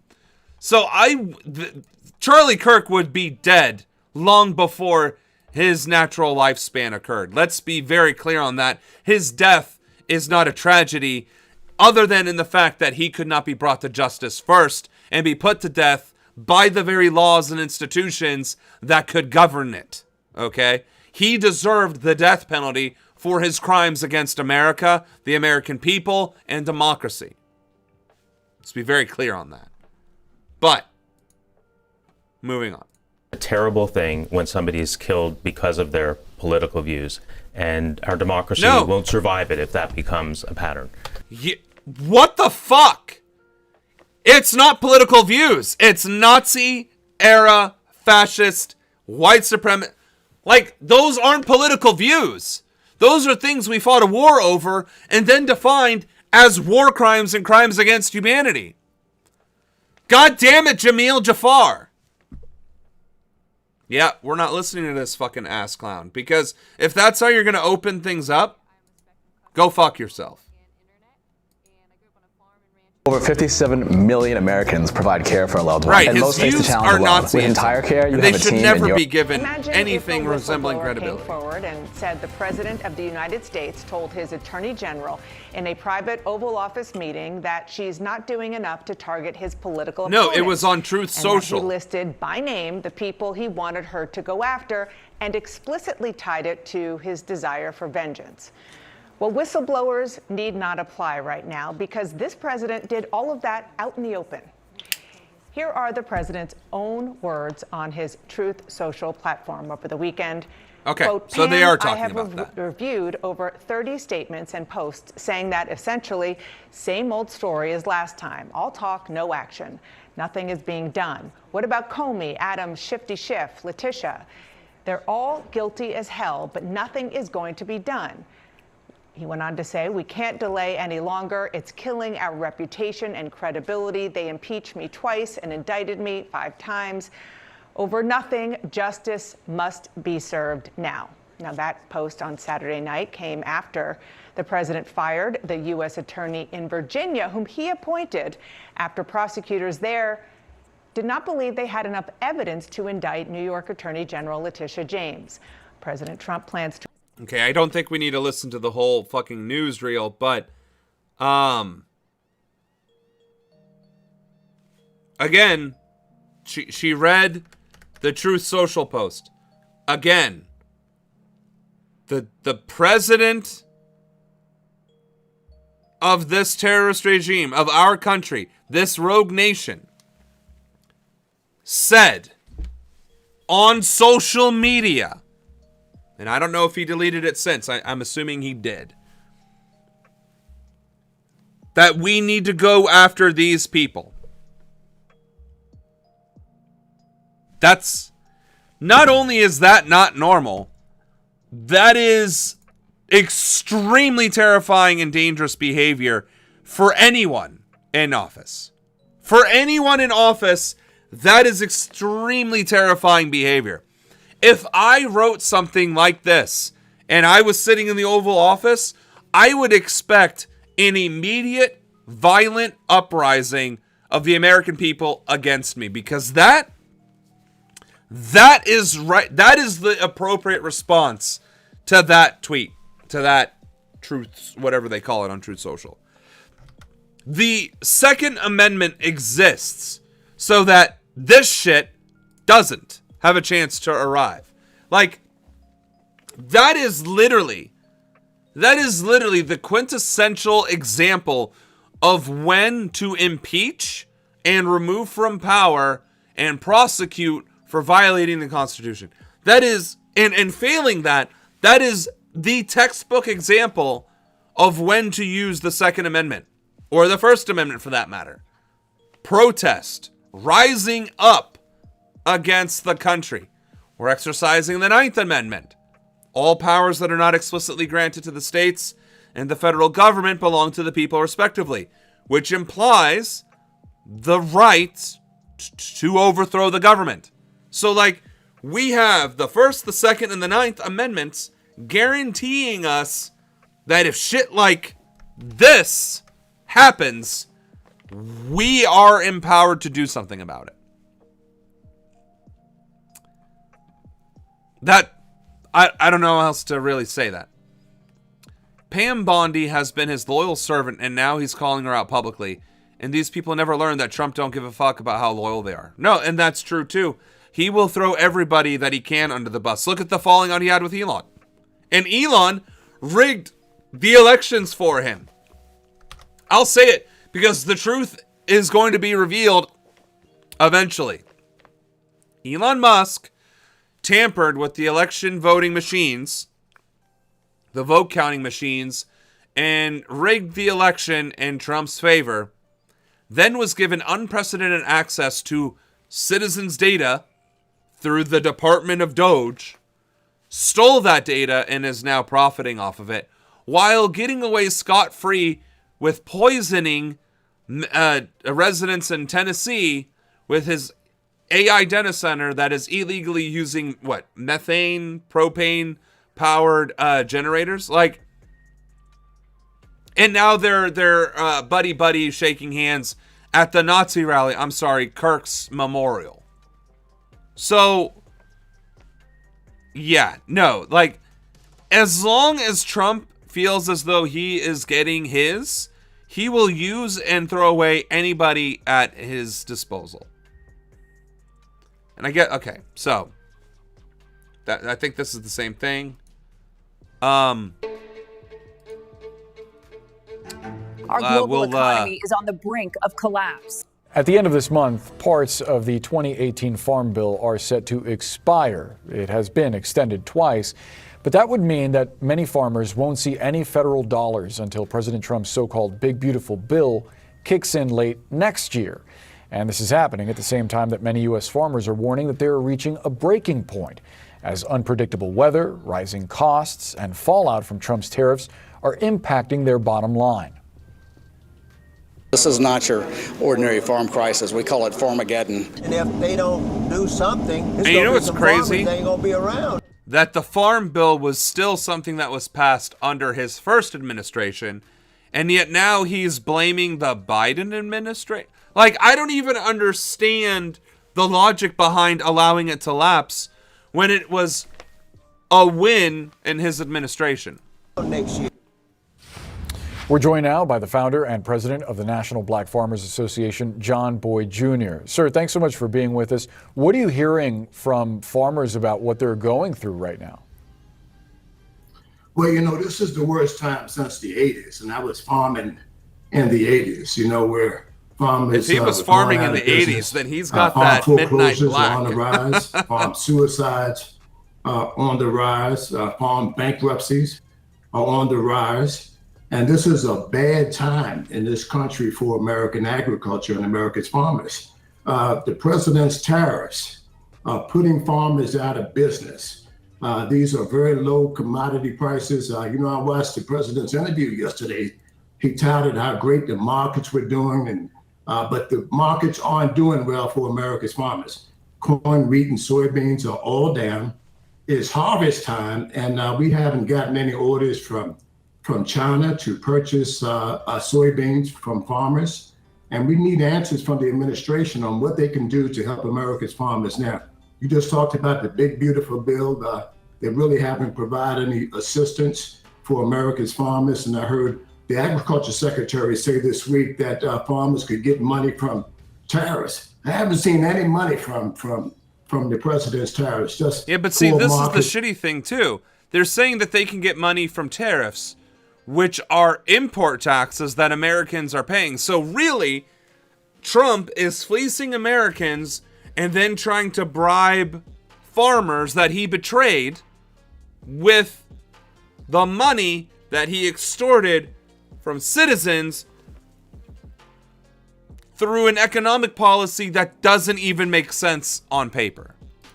And every time the president says tariffs, the markets go down and countries begin to run away from American agriculture.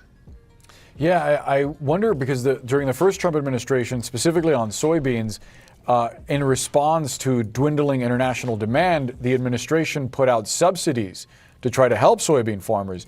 Have you heard anything from the administration about something like that coming soon? Absolutely nothing. The first Trump administration, paid out $23 billion in the program called the Market Facilitation Program. But what was ironic about that $28 billion didn't really provide any relief for America's black farmers. We were pretty much left out of that equation. I mean, I think this is obviously tragic, but I thought there might be some more panache coming our way from this. Obviously, what's happening to farmers is a tragedy. There is no help, no respite, and everything that has been suggested to help farmers is clearly not being done. It is just empty lip service that is being fed to farmers who are suffering and struggling, probably in an attempt to devalue their land so companies like Monsanto can go ahead and buy it up for cheap. So I think over the course of, again, the next few weeks, the next few months, we're going to see stories about these farmers losing their lands and getting bought out by Monsanto and other big agriculture companies to consolidate more and more things into the private sector. Check this out. I'm going to show you how I can afford this F-150. $178 was what I was paying. Stock markets ended the week reaching new highs for 2 straight days. The Dow, NASDAQ, and the S&P 500 all clocking records on Thursday and Friday. Part of that rally has to do with President Trump finally getting what he wanted from the Federal Reserve after months of pressure, an interest rate cut.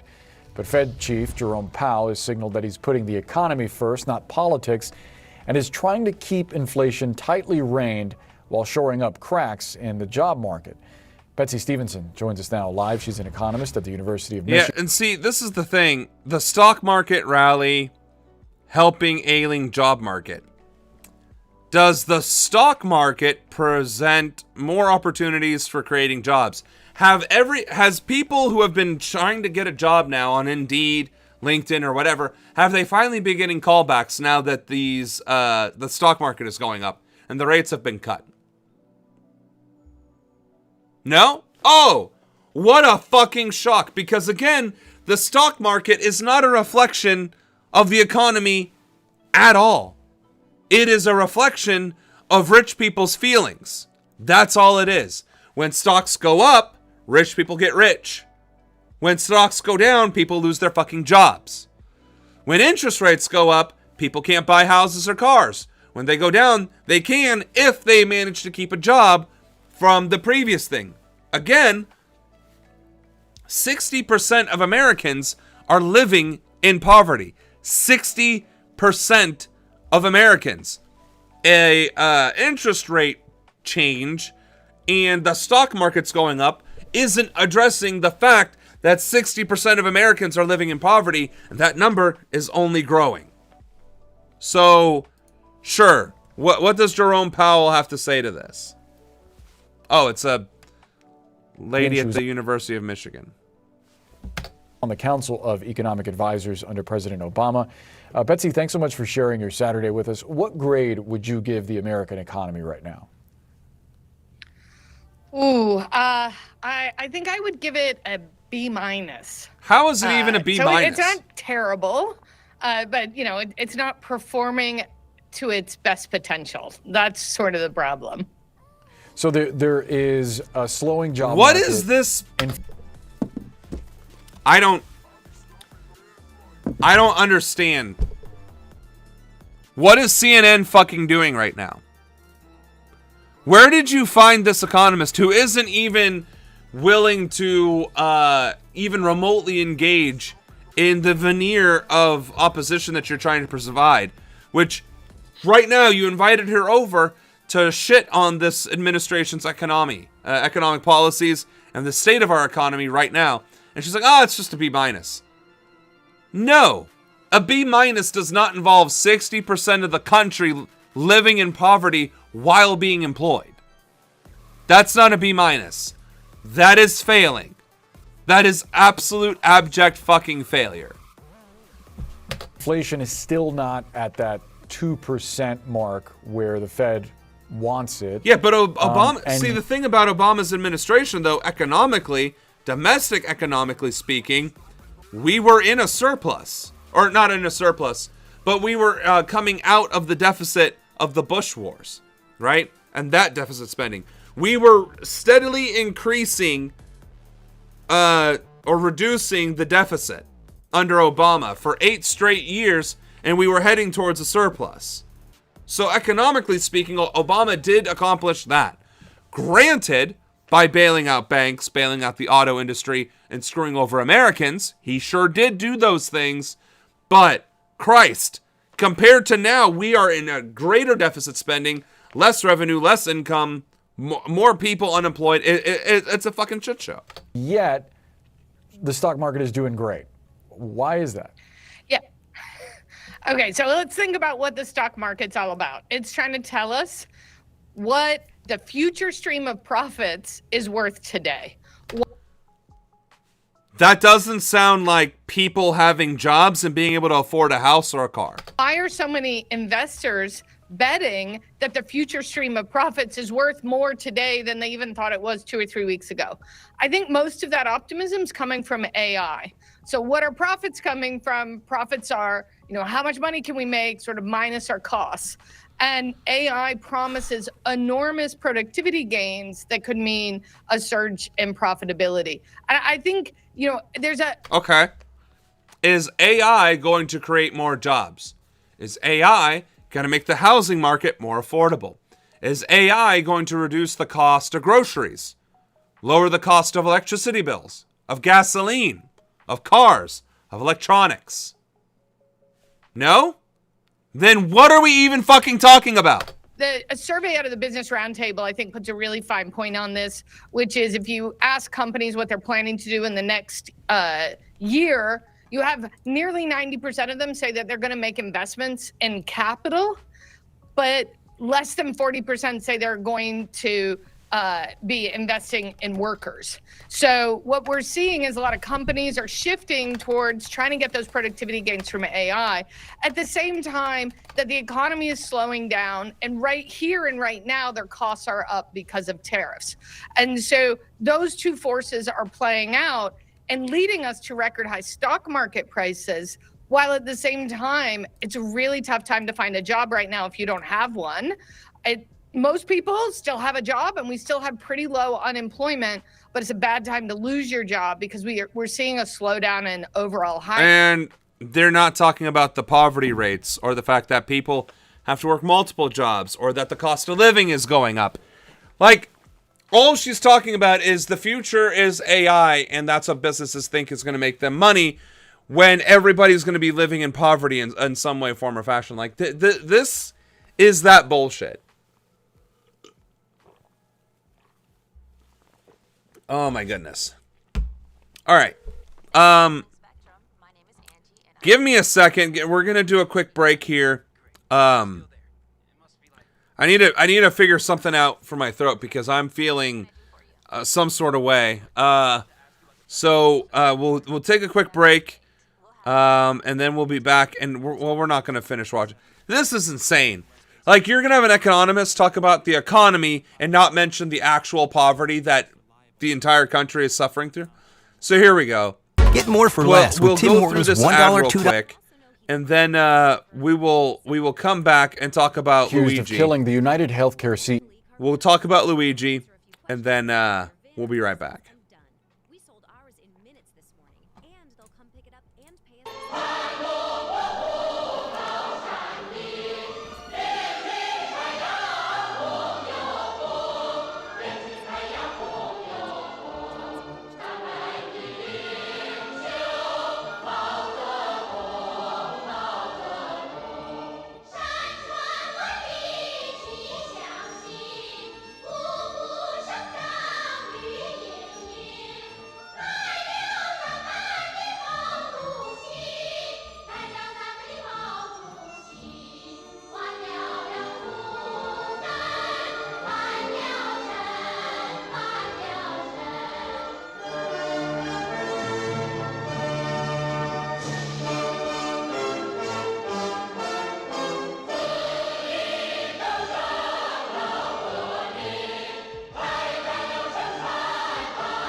All right, we're back. That's a little bit of Chinese revolutionary music. Hopefully that was mildly entertaining. All right, Luigi, let's go. Want a judge to take the death penalty off the table. Luigi Mangioni's team argues the case against him has been politicized and that officials prejudiced the case by making him look like a, quote, monster out of a Marvel movie. They argue that Attorney General... Yeah, a monster out of the Marvel movie with thick, bushy eyebrows, a clean cut, and a broad chest, and a jawline that can cut glass. Yeah, what a monster. Pam Bondi and others violated their client's constitutional rights. Lee Waldman is live for us in New York. Lee, walk us through the defense's argument. Boris, Luigi Mangioni's attorneys are hoping to build on that momentum after a legal victory this week in their state case when a judge ordered that the terrorism charges he was facing be dropped. Now they're asking the judge to ordered the federal prosecutors to stop seeking the death penalty in the killing of United Healthcare CEO Brian Thompson. This 114-page filing that was issued today argues that authorities are infringing on his constitutional rights and have turned all of this into a, quote, Marvel movie spectacle, and by publicly saying they want to see him executed. You'll remember last December when he was arrested initially in Pennsylvania, Mangione was taken by a helicopter to Manhattan. He was led by a large group of law enforcement and by New York City's Mayor Eric Adams to the courthouse to face those charges. Prior to even being indicted, U.S. Attorney General Pam Bondi, she had made a statement saying capital punishment was warranted for, quote, premeditated, cold-blooded assassination that shocked America. She followed that up with Instagram posts and also TV appearances. That is what the defense team is capitalizing on in their filing today, stating, quote, the perp walk and Pam Bondi's statements have violated Mr. Mangione's constitutional and statutory rights and have fatally prejudiced his death penalty case. The filing is also seeking to humanize Mangione ahead of his next court appearance. The very first lines in that filing state, Luigi Mangione is a 27-year-old Italian-American dual citizen whose beautiful, promising life has been derailed. Born in Maryland into a large, close, loving family, he is now fighting for his life against a government that seeks to execute him. Now, prosecutors have until the... I mean, that's true. Well, what you said is absolutely true. Shocked America, America celebrated. I think almost unanimously, America celebrated the death of a parasitical CEO of a healthcare company, like a health insurance company. I don't even think there were that many conservatives that were shedding a tear for him getting murdered. Now, the second thing is that what she said, or the prosecutor, or the defense said, is that Luigi is fighting for his life against a government that wants to execute him. And that is absolutely true from even before the time he was indicted. They said that they wanted to give him the death penalty and went on the air on all sorts of news networks, even published multiple documentaries trying to dehumanize Luigi and turn him into a monster in the public eye. Like, talk about violation of due process, civil liberties, and a fair and unbiased jury. The end of October to issue a response back to this filing and to remind everyone, Mangione is facing a slew of charges, state and federal charges. Those federal charges include 2 counts of stalking, 1 count of gun offenses, and 1 count of murder through use of a firearm. And Boris, that is the charge that is linked to this death penalty case. And that is what the defense team is trying to fight. Mangione has pleaded not guilty to all of these charges. And notably, Lee, it's going to be actually kind of funny if Luigi really isn't guilty, and this entire time he's taking the fall for the person who actually did do the killing, because that was the plan all along. I would laugh hysterically if the evidence ends up proving that the police tried to frame him with the gun, the bag, the whole 9 yards, and that what they actually found was the weapons that were used, but his prints aren't anywhere on it. So, a little brief moment of good news. Oh, here we go. Chicago activists. Have you ever wanted to see your home from space? I mean, I would love to be a space cowboy if that counts. Advocates for immigrants are pushing back against the Trump administration's crackdown on immigration. ICE officers have been in the Chicago metro area for several days now, picking up suspected undocumented immigrants. Protesters held rallies outside an ICE facility in Broadview, just outside of Chicago, back on Friday. A federal agent pushed one protester to the ground. You saw right there. She says agents also fired pepper balls at demonstrators. The mayor of Evanston, who was there alongside protesters, says federal agents tear gassed them. Mayor Daniel Biss says they will not be intimidated. Joining me now to discuss I don't know how many more scenes like that we need to see. This is not normal. This is not okay. Dude threw this lady onto the concrete. These are not the activities of law enforcement entities acting on anybody's behalf other than to inflict fear and spread violence in society. Like that, there is nothing that justifies this. And look at all the press. Like, they are doing this under the lens of media and reporters in broad daylight. Of course, they're mostly covering their faces too while doing all this. Like, there is no redeeming thing from these scenes. Not a single redeeming thing that ICE is doing. Who was there alongside protesters, says federal agents tear gassed them. Mayor Daniel Biss says they will not be intimidated. Joining me now to discuss the public resistance to federal operations in Chicago is Alderman Byron Sigcho Lopez. Thank you so much for joining me this morning, sir, to talk about this. Let's start here. What are your constituents feeling right now as these ICE operations increase? Good morning, Danny. Thank you for the invitation. Is being terror unleashed on our streets. Whoa! Did an elected official actually call it what it was, which is terrorism? What? What? We saw in the beginning of the Midwest Blitz operation, we already have a neighbor who has been killed in these operations. Yesterday or 2 days ago, there was a neighbor that was tased. There was a U.S. citizen that was tased and hospitalized because of the barbaric nature of these operations. We have seen child endangerment, at least 2 operations, one in Cicero, one in Chicago, in Little Village, in my neighborhood, when a family was stopped. In one occasion, both parents were taken from the vehicle, dragged out of the vehicle in front of their minors. The children were minors. These people are such fucking cowards that they're trying to, like, they're acting as if they're walking away from armed guerrillas as they're entering into their fortified compound. Like, I cannot stress enough. Actually, I didn't hear that. All right, hold on.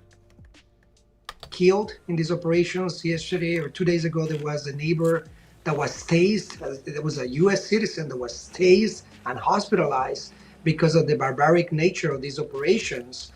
We have seen child endangerment. So yes, ICE did, or he just did say ICE killed a man. One in Chicago, in Little Village, in my neighborhood, when a family was stopped. He did, on occasion, yes. Both parents were taken from the vehicle, dragged out of the vehicle in front of their minors. The children were minors, creating child endangerment. And yesterday, what we saw, the shameful actions of Gregory Bobino and his group of mercenaries, because that's how we got a call. People who were shooting rubber bullets. I was there with Mayor Biss and a few other elected officials, including Lieutenant Governor Julian Stratton, a few minutes before this happened.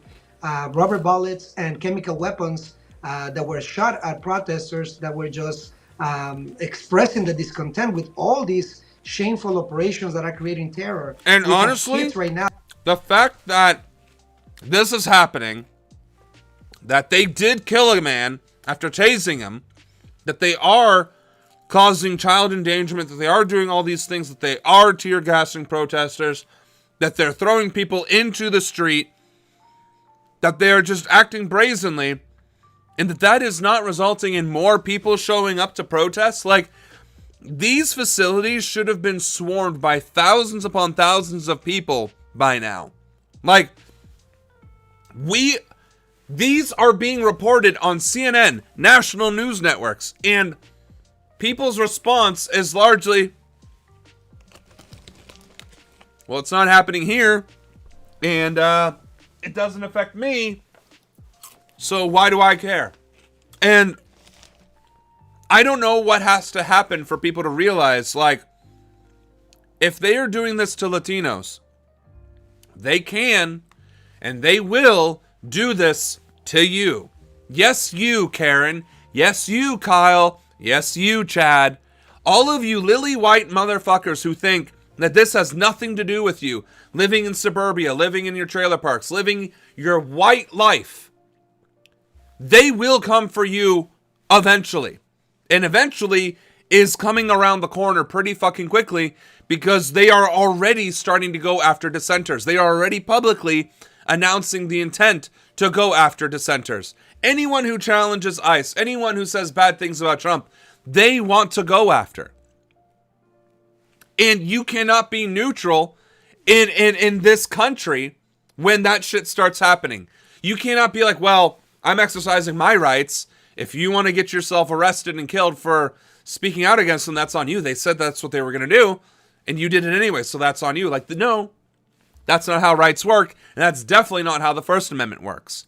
The one thing the government cannot do is criminalize dissent. That is literally, of the things that the government cannot do, that is literally one of them. You cannot criminalize dissent, right?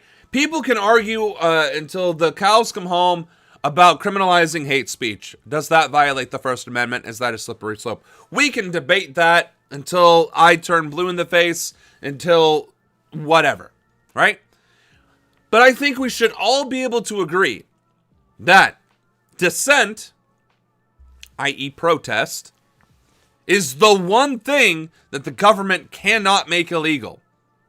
And it's also protected under that same amendment that covers free speech. And they are trying to make protest and dissent generally illegal.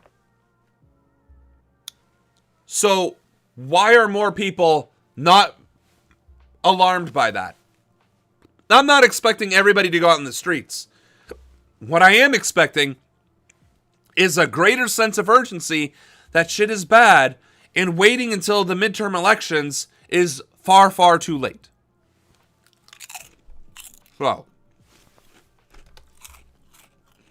that are walking alone to school in some of our districts, and we have schools that right now don't having enough staff, so these children are even vulnerable to not having even any kind of support for the trauma that's been inflicted on them. So we have been seeing terror, violence, escalation that is really terrorizing many of our neighbors. We condemn and we reject these Gestapo tactics, and we want ICE out of our neighborhoods, out of our state, and we want these facilities like the Broadview facility, where we have multiple reports of inhumane conditions, to be shut down. Okay. So, what are you doing in your position as alderman, an elected position, which I think is a executive position in the city of Chicago? What are you doing to facilitate these things, such as shutting down that facility and getting ICE kicked out of your fucking city? Since that is not what you're talking about, and you're about to answer a completely different question, I guess we'll just fuck around and find out. Governor J.B. Pritzker, he's been speaking out also against these ICE raids and pushing back on the Trump administration's plans, or I guess we'll see if it comes true since they've been talking about it for many weeks now, to deploy the National Guard. Do you feel like your community, your constituents are getting the support they need right now from the governor of Illinois? No! Well, unfortunately, our community has been neglected, has been ignored, now dehumanized and criminalized for a long time. Unfortunately, we haven't seen any kind of protection from agents who do not have judicial warrants. Their own members, at least half of their operations, have no judicial warrants, what they call our quote-unquote collateral damage. That's how they call child endangerment and other issues that they are creating in our streets. We also have seen the use of masks. They don't identify themselves, child endangerment, use of tasing, rubber bullets, chemical weapons. They don't collaborate enough with us. So what isn't enough for us to be able to have the Constitution follow? These individuals, these Gestapo operators, do not follow the law. You know what? I will talk shit about this guy for not, using his power and authority for, actually following through.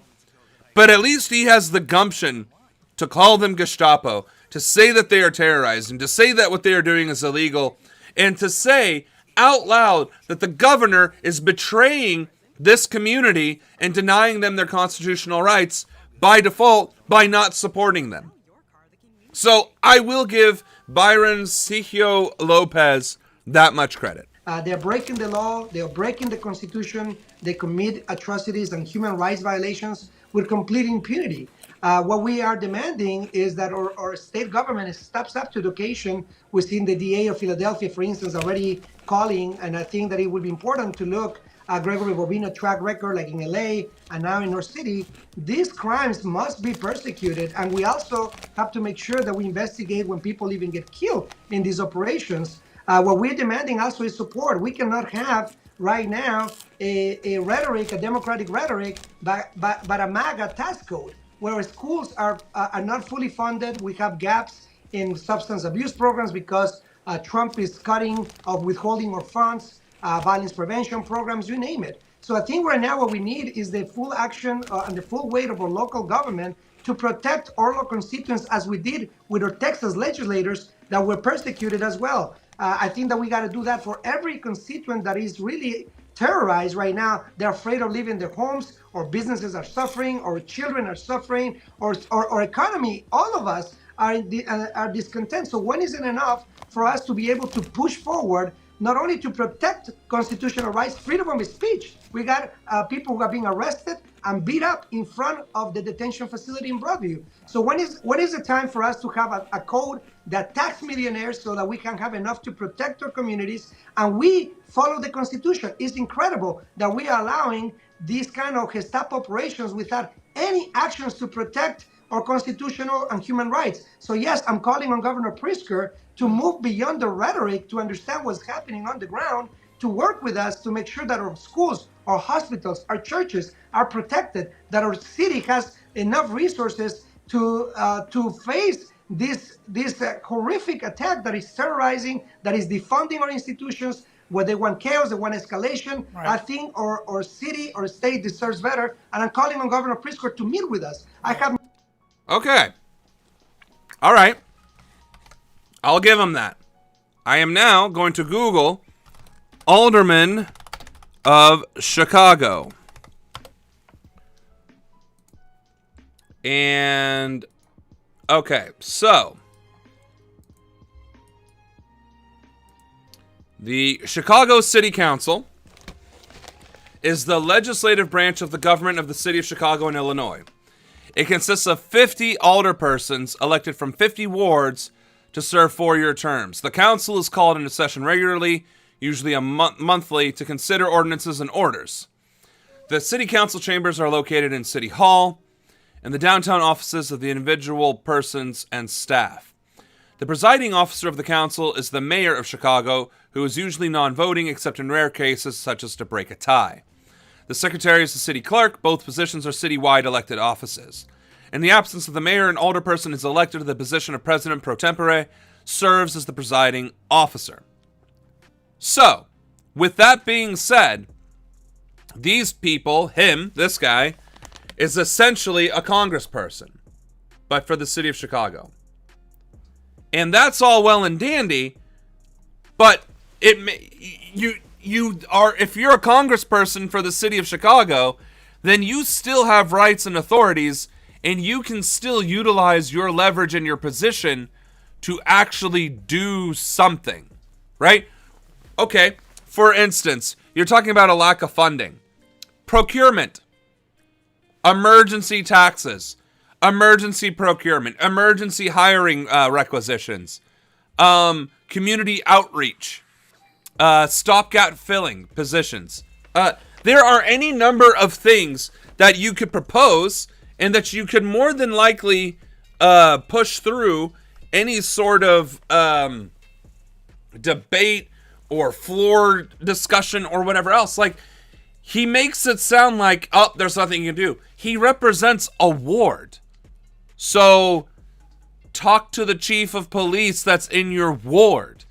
Talk to your precincts that's in your ward. Talk to the captains. Talk to, I don't know, the fucking neighborhood watch.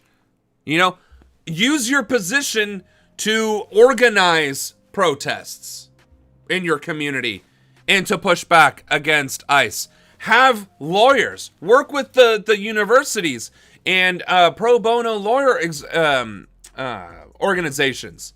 It's Chicago. There isn't international places there. I know it's not the United Nations in New York City, but like, you mean to tell me there isn't something in Chicago that could be utilized to send a distress. Like, the United Nations just met in New York City. You couldn't have sent a representative to the United Nations demanding support from the United Nations, from the international community? Like, how many news networks exist in Chicago, right? How many national news studios are in Chicago? Like, how many major unions are in Chicago? How many major manufacturers are in Chicago? Like, you are an elected official. You can walk into any fucking building in Chicago and be like, hey, I want to talk to somebody, and they will bend over backwards to talk to you. Now is the time to be a fucking leader and to step up and not be like, hey, we need help. Yes, you do need help. But in the meantime, while you're waiting for that help, you need to go out there and make a difference. Make the change. Do the things. Organize your communities. Work with your fellow aldermen. And, I don't know, organize citywide protests, movements. Get the different precincts working together. Right? Like, there are any number of things that he could be doing rather than saying the governor should be helping. Now, sure, the governor should be helping. The governor should be mobilizing the National Guard and arresting ICE. I have said that over and over again. Well, that might cause a civil war. Well, okay, so what would you rather have?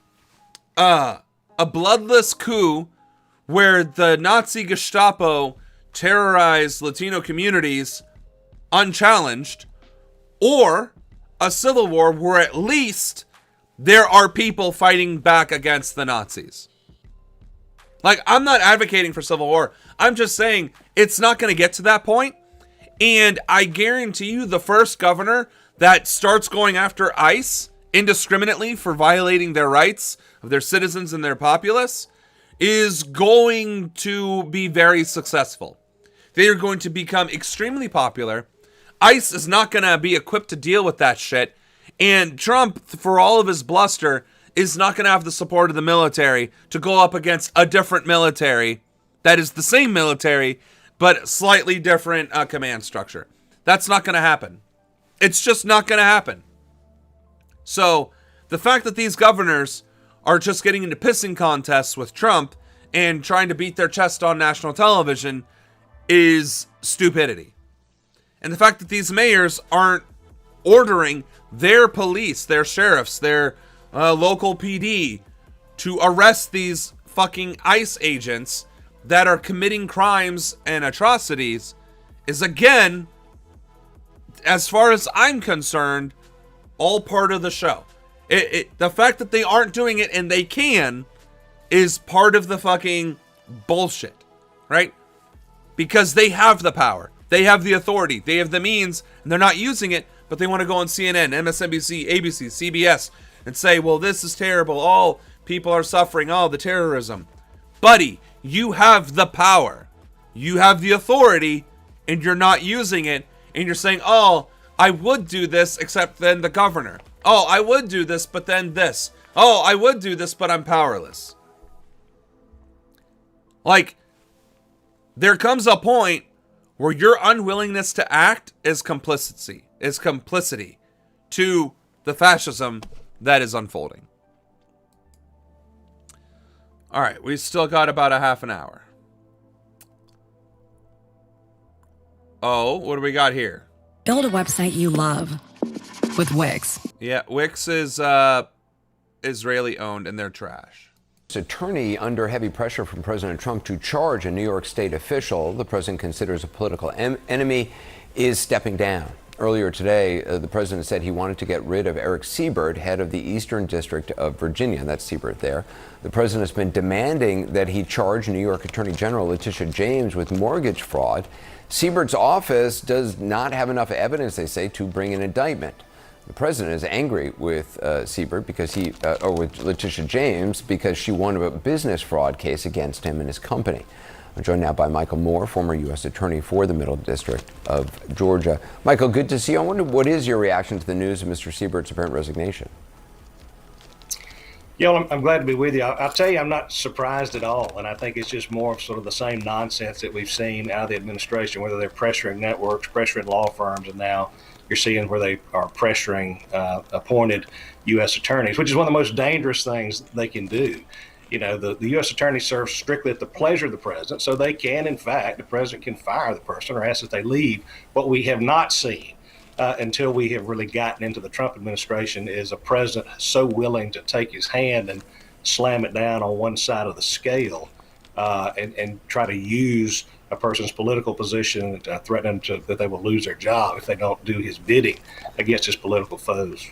You know, the president... And I mean, what else do you really need to say to that? Like, what else is there to say? There is no historical precedent. And we have Andrew fucking Jackson. We have Calvin Coolidge. We have Richard motherfucking Nixon. Ronald fucking Reagan. Bush. We have a history of egomaniacal, sociopathic presidents in this nation's history who have abused their power, who have engaged in corruption, who did bring this country to the brink on several occasions during their administration. And there is still not a precedent of any of those figures using their position to dominate and try and manipulate, control, or bully and pressure attorneys general and members of the cabinet and this, that, and the other to go after political enemies. Like, this is unprecedented, and the response to this unprecedented act is to be like, well, that's really unfortunate. It's a shame that it's happening. If only there was something we could do about it, other than talk on this news network and do literally nothing. Like, if only we did something, we might be able to prevent this from happening, but we're going to continue to try doing nothing and hope that it goes away. Like, it's like that episode of The Simpsons where, oh, now, of course, I forget his name. Son of a bitch. Flanders, as a child, and his parents that refused to discipline him, were like, we've tried nothing and we're all out of ideas. That's what we're at right now in America, which again alludes to the fact that this has to be complicit behavior. There is no fucking way a functioning democracy that has elected officials that want to prevent fascism from taking over would just roll over and do nothing while condemning that what's happening is bad. That's just not how that works. That is just not how that works. During his first term was famously reported to have said, you know, where's my Roy Cohn? I mean, what was Siebert supposed to do? Prosecute a case without enough evidence? I mean, I would think that would just waste time and money and probably annoy a federal judge. Yeah, he really did the noble thing as a prosecutor, and that he was true to his oath both as a lawyer and as a prosecutor. And that is that you seek the truth and you seek justice, and you don't, you know, show favor or affection one way or another. You certainly are not a lackey of a president, and you are to exercise some independent judgment. You know, there's an old case that all the U.S. attorneys are familiar with that talks about our job is not to get convictions, but it's to seek the truth and it's to seek the right thing. And so if he didn't have enough evidence, then he was bound by his oath as a lawyer and certainly the oath he took as U.S. attorney to step back from that case and not just move forward as a way to save his job. I mean, for people who aren't that familiar with the system of U.S. attorneys, I mean, as you said, he was a career prosecutor. He was nominated U.S. attorney by President Trump. If career prosecutors can't do their jobs without political interference, whether it's a Republican president or a Democratic president, what happens to the system of justice? The DOJ just becomes sort of the loaded gun for the White House, and that's not what you want. When we were sworn in, one of the first meetings I had with President Obama, he came out and said, look, you're not my lawyers. You're the lawyers for the American people, for the country. You're not here to do my bidding. I may have priorities in my administration, but you do them in a way that complies with the law. But you're not my lawyers. You don't represent me. That's never been the case with Trump. He thinks that everybody that comes in takes a loyalty oath and that they need to be simply at his beck and call to do whatever he wants, whether it be within the confines of their oath or the. I mean, I feel like that's pretty. I feel like that's pretty self-explanatory. Like, Trump is literally manipulating everything under the sun to his will when he doesn't have the authority or the legal means to do so, and yet people, instead of resisting it, calling it out, or holding him accountable, are either resigning or letting it happen. Like, I don't even... I'm trying to think. The Russians, Stalin murdered everybody that was in his way. Mao murdered everybody that was in his way. The Kims murdered everybody that was in their way. I'm fairly certain the Nazis murdered everyone that was in their way. So this administration, as far as I can tell, hasn't murdered a single person. And yet, is still getting away with consolidation of power. So, the only way that's possible, without murder, and without an over amount of intimidation, is compliance. And a lot of these people have been compliant, and are only just now resigning, or only just now speaking out, after 8 months of this terrorist regime being in power. If you ask me, that's compliance. That's not resistance. That's not standing your ground. That's not pushing back.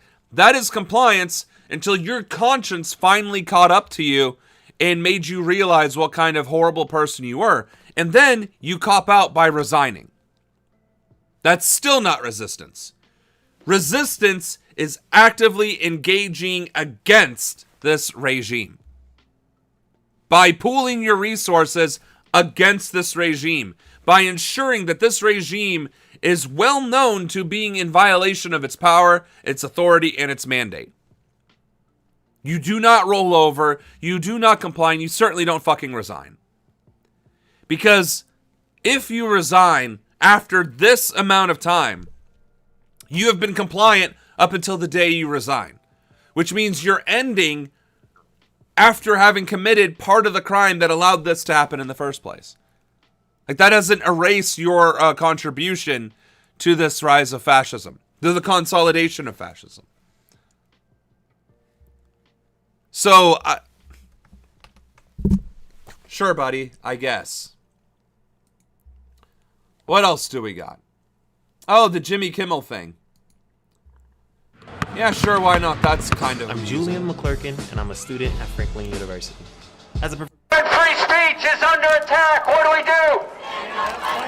Reaction to Jimmy Kimmel's suspension reflected the deep political divisions within the society, being hailed by the majority of Republicans, including President Trump. Jimmy Kimmel was fired because he had bad ratings. And what we're seeing from the federal government only serves to further divide us and make us less safe. But a threat by the Federal Communications Commission, or FCC, to suspend network licenses was the last straw for at least one Republican lawmaker. The FCC was wrong to weigh in, and I'll fight any attempt by the government to get involved with speech. The Walt Disney Company says the Jimmy Kimmel Show will return to the ABC network this week, issuing a statement explaining that the show was suspended to avoid inflaming what it described as a tense situation at an emotional moment for our country. You know what kills me, though? There was a larger and immediate boycott response from a fucking comedian being fired than Palestinians being genocided, brown people being terrorized by ICE, 60% of the population being in poverty, or any of the other crazy shit that has been happening in this country. The thing that finally got, suburban liberals off of their fucking asses is that their late night TV show Comedy Hour was interrupted. That kind of disgusts the shit out of me. And now that they reinstated, all of that protesting and pressure is gone now. Like, if you protested Disney and ABC and all this, that in the first place, and then you got Jimmy back, you don't stop because they gave you Jimmy back. You keep going until they fire every motherfucker who was a part of the firing Jimmy in the first place. Stand for something. Stand your fucking ground and push back. You got your carrot back after 4 days. Congrats. We need that consistency, that energy, that consistently loud movement, and demanding that the powers that be that allowed that circumstance to occur are removed permanently, because right now all they're trying to do is save face so they can go through and do this again. All right? We need to be better. Continuing, we have spent the last days having thoughtful conversations with Jimmy, and after these conversations, we reached the decision to return the show on Tuesday. And the fact that Jimmy was about to sue them the for $1 threat billion. to one show now appears to be over, but those concerned about freedom of speech have been reminded how fragile the concept is in this America. Mike Hanna, Al Jazeera, Washington. I mean, don't get me wrong, it's better than nothing. Get the full picture. But subscribe to Al we Jazeera definitely for reliable need more. news and expert insights.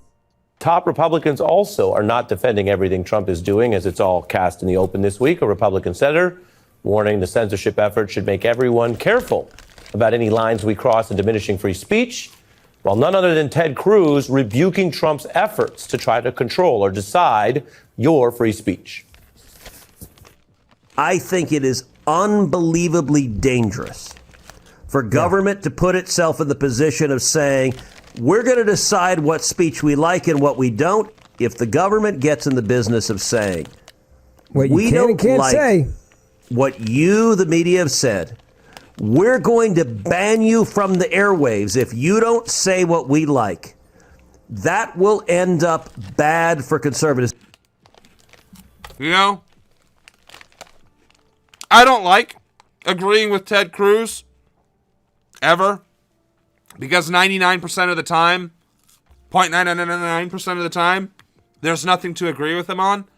But then that 0.001%, he says something that's like, yeah, you're absolutely fucking right. And that's important. We are a fascist country. We have lost any semblance of democracy. Now, we are in the beginning stages of consolidation of fascism in our country, which is evidenced by the fact that there is still opposition and that there is still dissent, and that there are some protest movements that do get success, right? There's also evidence that there isn't true unity in the party that is trying to become the fascist organization. And that evidence has been proven by Rand Paul, Ted Cruz, and several others who have actually spoken up against these actions. These ones specifically. The fact that there's any dissent from within the party at all is a great sign that there is at least consolidation left to happen. But notice how the line keeps moving. We are at step 3 of fascism, or decline of democracy. Step 5, step 7, step 9. Okay, we are now fascist. Now we are in step 1 of consolidation. Step 3, step 5, step 7, step 9. Now we are in consolidated fascism. Now we are getting into the oppressive elements of fascism. The open air prisons, the actual murdering of people in the streets, so on and so on and so on, right? At least we're in the consolidation phase. There is still time to put an end to this. There is still just enough common decency left to where there is speaking out happening. And it is important that conservatives are part of that group. Because if you can consolidate the entire conservative movement under believing that this is okay, we're going to rapidly descend into that oppressive section of fascism. So, because Ted Cruz is saying, yeah, this is bad and it's going to be bad for conservatives, if the flip ever switches, we're screwed, is good. Because that shows fear and awareness that maybe, just maybe, the Trump administration isn't going to achieve that consolidation. Because there is resistance. Because there are people that will still gather and protest and resist. It just so happens to be what motivates us happens to be celebrities. Fine. So it's celebrities. Then celebrities need to get off their asses and encourage more activism. Pedro Pascal, Jimmy Kimmel should be encouraging people to be out there and more outspoken and defending free speech. I don't care where the revolution comes from, as long as it comes. And right now, it seems to be what motivates liberals, not leftists, but liberals, is when their favorite talk show host is targeted. Ironically, that's also what motivates conservatives when their favorite talk show host gets murdered. But hey, it is what it is, I suppose. That's America, folks. We don't care about fascism until our favorite talking head gets affected. That's Ted Cruz's concern. He's a longtime lawyer turned politician. He's extremely conservative in his politics, and you saw he put a little political point at the end. He said that would be bad for conservatives. Of course, it would be bad for liberals and libertarians and people with other varied views. Because since the founding of this country, it is bad for the government to try to control public speech, free press. And if they get away with it and do it enough, we don't have a democracy anymore. Hello. We don't have a democracy now. It is delusion to think we do. All right, what is this about? This is Democracy Now!, democracynow.org. I'm Amy Goodman with Juan Gonzalez. We end today's show in Chicago, where Juan is, as at least 10 people were arrested in protests outside an ICE facility Friday, with federal immigration agents firing pepper balls and using tear gas on the crowd. Democratic congressional candidate Kat Abu-Ghazaleh was thrown to the ground by ICE agents. People rallied outside the facility to protest the Trump administration's Operation Midway Blitz, which has led to the arrest of nearly 550 people. I tell you what, she has a good ad for her campaign. I stood with the people. I stood against the oppressor, and I was thrown to the ground and bounced back up. Like, that is a powerful potential message.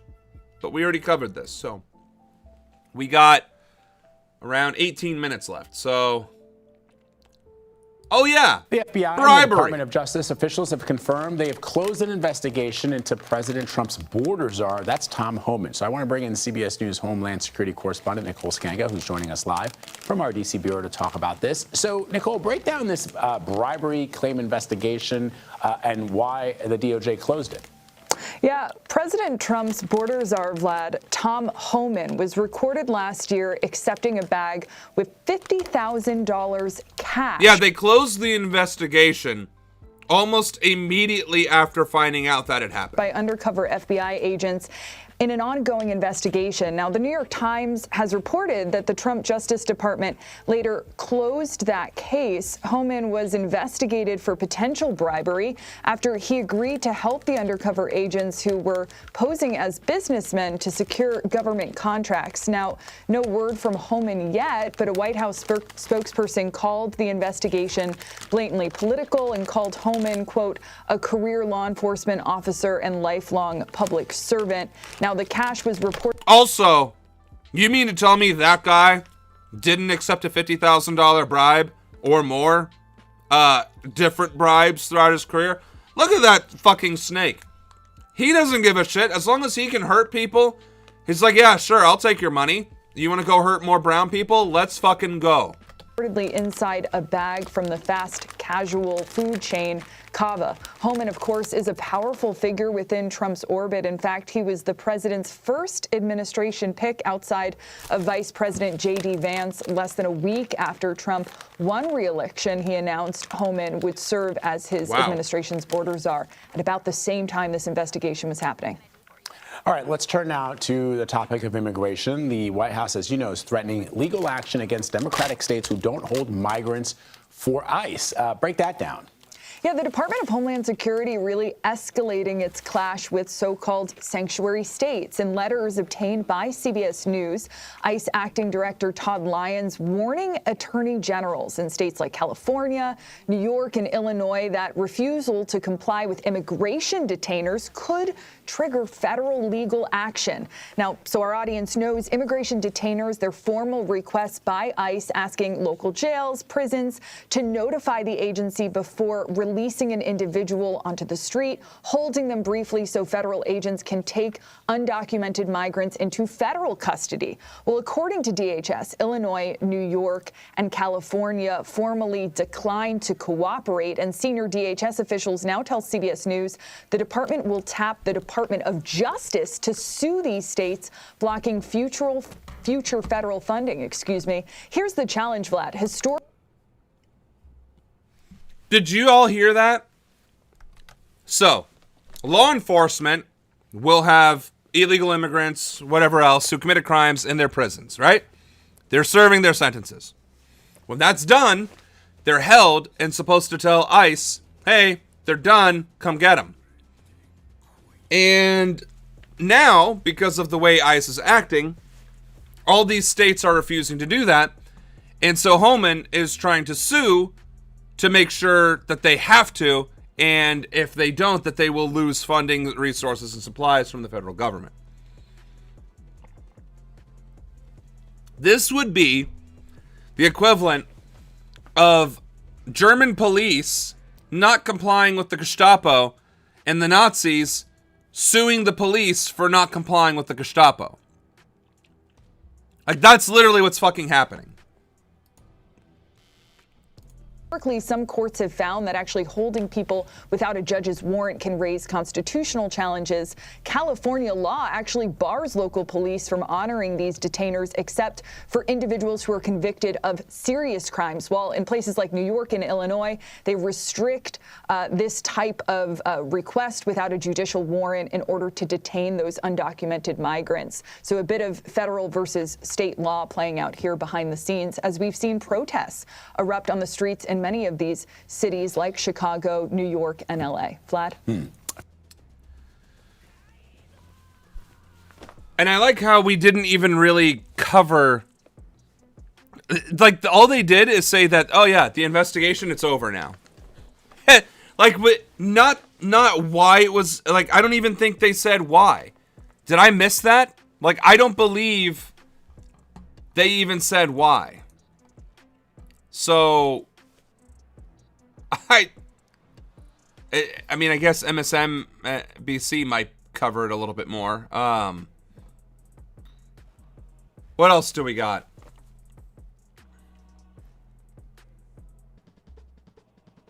Oh, okay, here we go. What's this? No tacos? I did just finish eating a bunch of sour cream chips that kind of look like tacos. When they're... Yeah, I don't... Listen, naming conventions is not my strength. Alright, it just isn't. So what the fuck here? For nearly a decade, Tesla promised self-driving cars. Next year, by the end of the year, probably around, I don't know, second quarter of next year. This summer, we got to see what they actually looked like. Might want to dial back your the fact that these keep killing people. Yeah, no, we don't have to watch this. I thought this was something else entirely. What do we got? Oh, here we go. I ended 7 wars, dealt with the leaders of each and every one of these countries, and never even received a phone call from the United Nations offering to help in finalizing the deal. All I got from the United Nations was an escalator that on the way up stopped right in the middle. If the first I bet it accidentally got east stopped too. I bet that was an accident. She wasn't in great shape, she would have fallen, but she's in great shape. We're both in good shape. Oh, wait, he wasn't even on the fucking escalator. That's hilarious. It stopped before he even got there. You know, get fucked, motherfucker.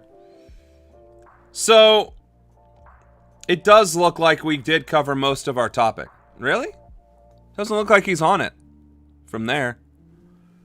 But yeah, the speech to the UN, that's an embarrassment for sure. What are the 7 wars that he allegedly ended, by the way?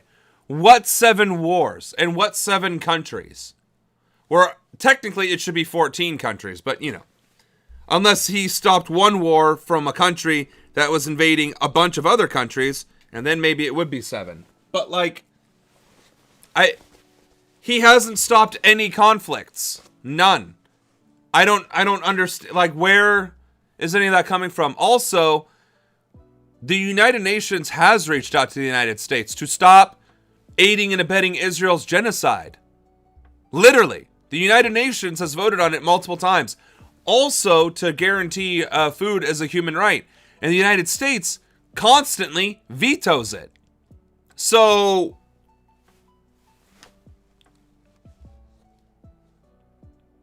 he does mention that. See, this is the problem with me and when it comes to Trump. I just don't want to listen to him. Stood. And then a teleprompter that didn't work. These are the 2 things I got from the United Nations, a bad escalator and a bad teleprompter. Thank you very much. And by the way, it's working now. It just went on. Thank you. I think I should just do it the other way. It's easier. Well, it's not in this clip. Thanks for setting me up for failure on that. But that's okay. I think we can wrap up a little early. Largely because I have to be up at 6:30 tomorrow, Eastern. So I'm not going to get sleep. There's no way I'm going to get a good night's rest this week at all. So let's wrap up a little bit.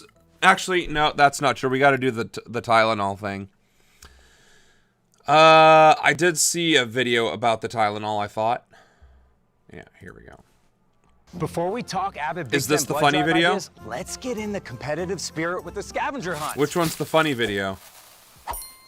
Breaking this evening, President Trump's new guidance for pregnant women and Tylenol.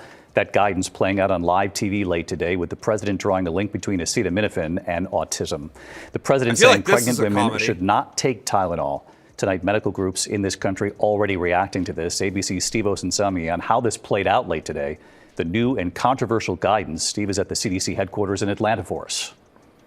Here's how the president's message to pregnant women played out on live television tonight. Effective said indirectly women about using the painkiller acetaminophen, commonly sold as Tylenol, saying that there are studies showing a possible link between using the drug during pregnancy with an increased risk of bearing children with autism. Bobby wants.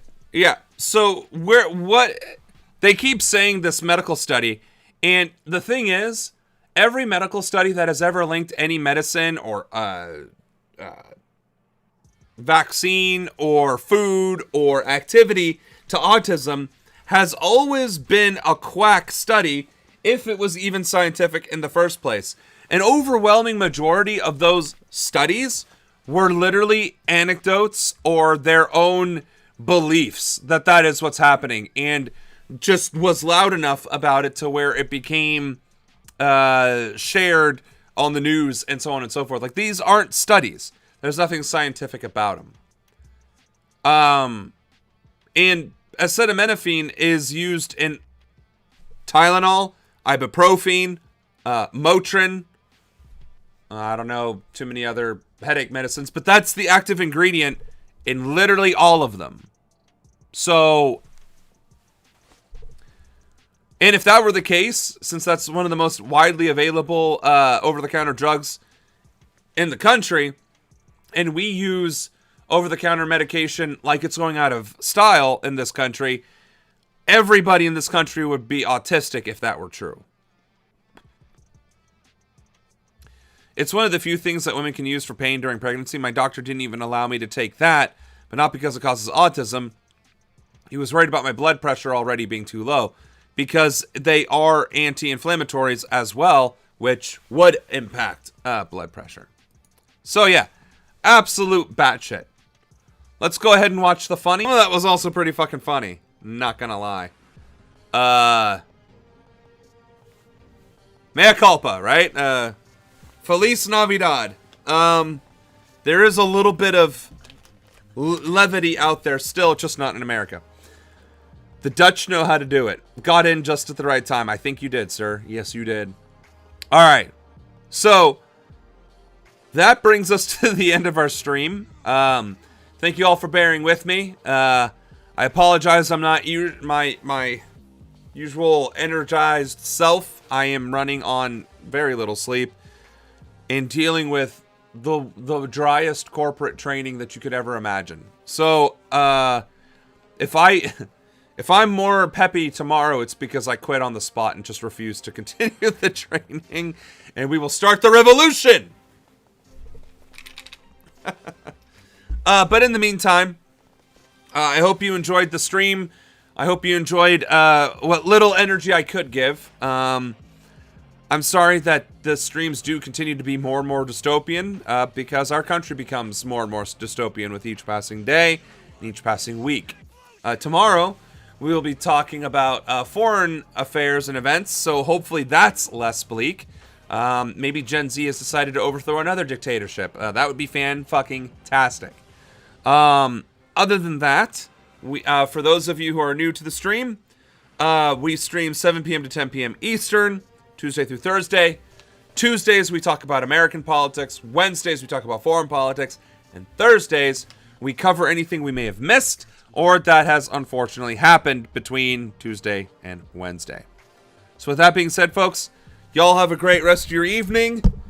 Your president of the United States, Samuel Ronan,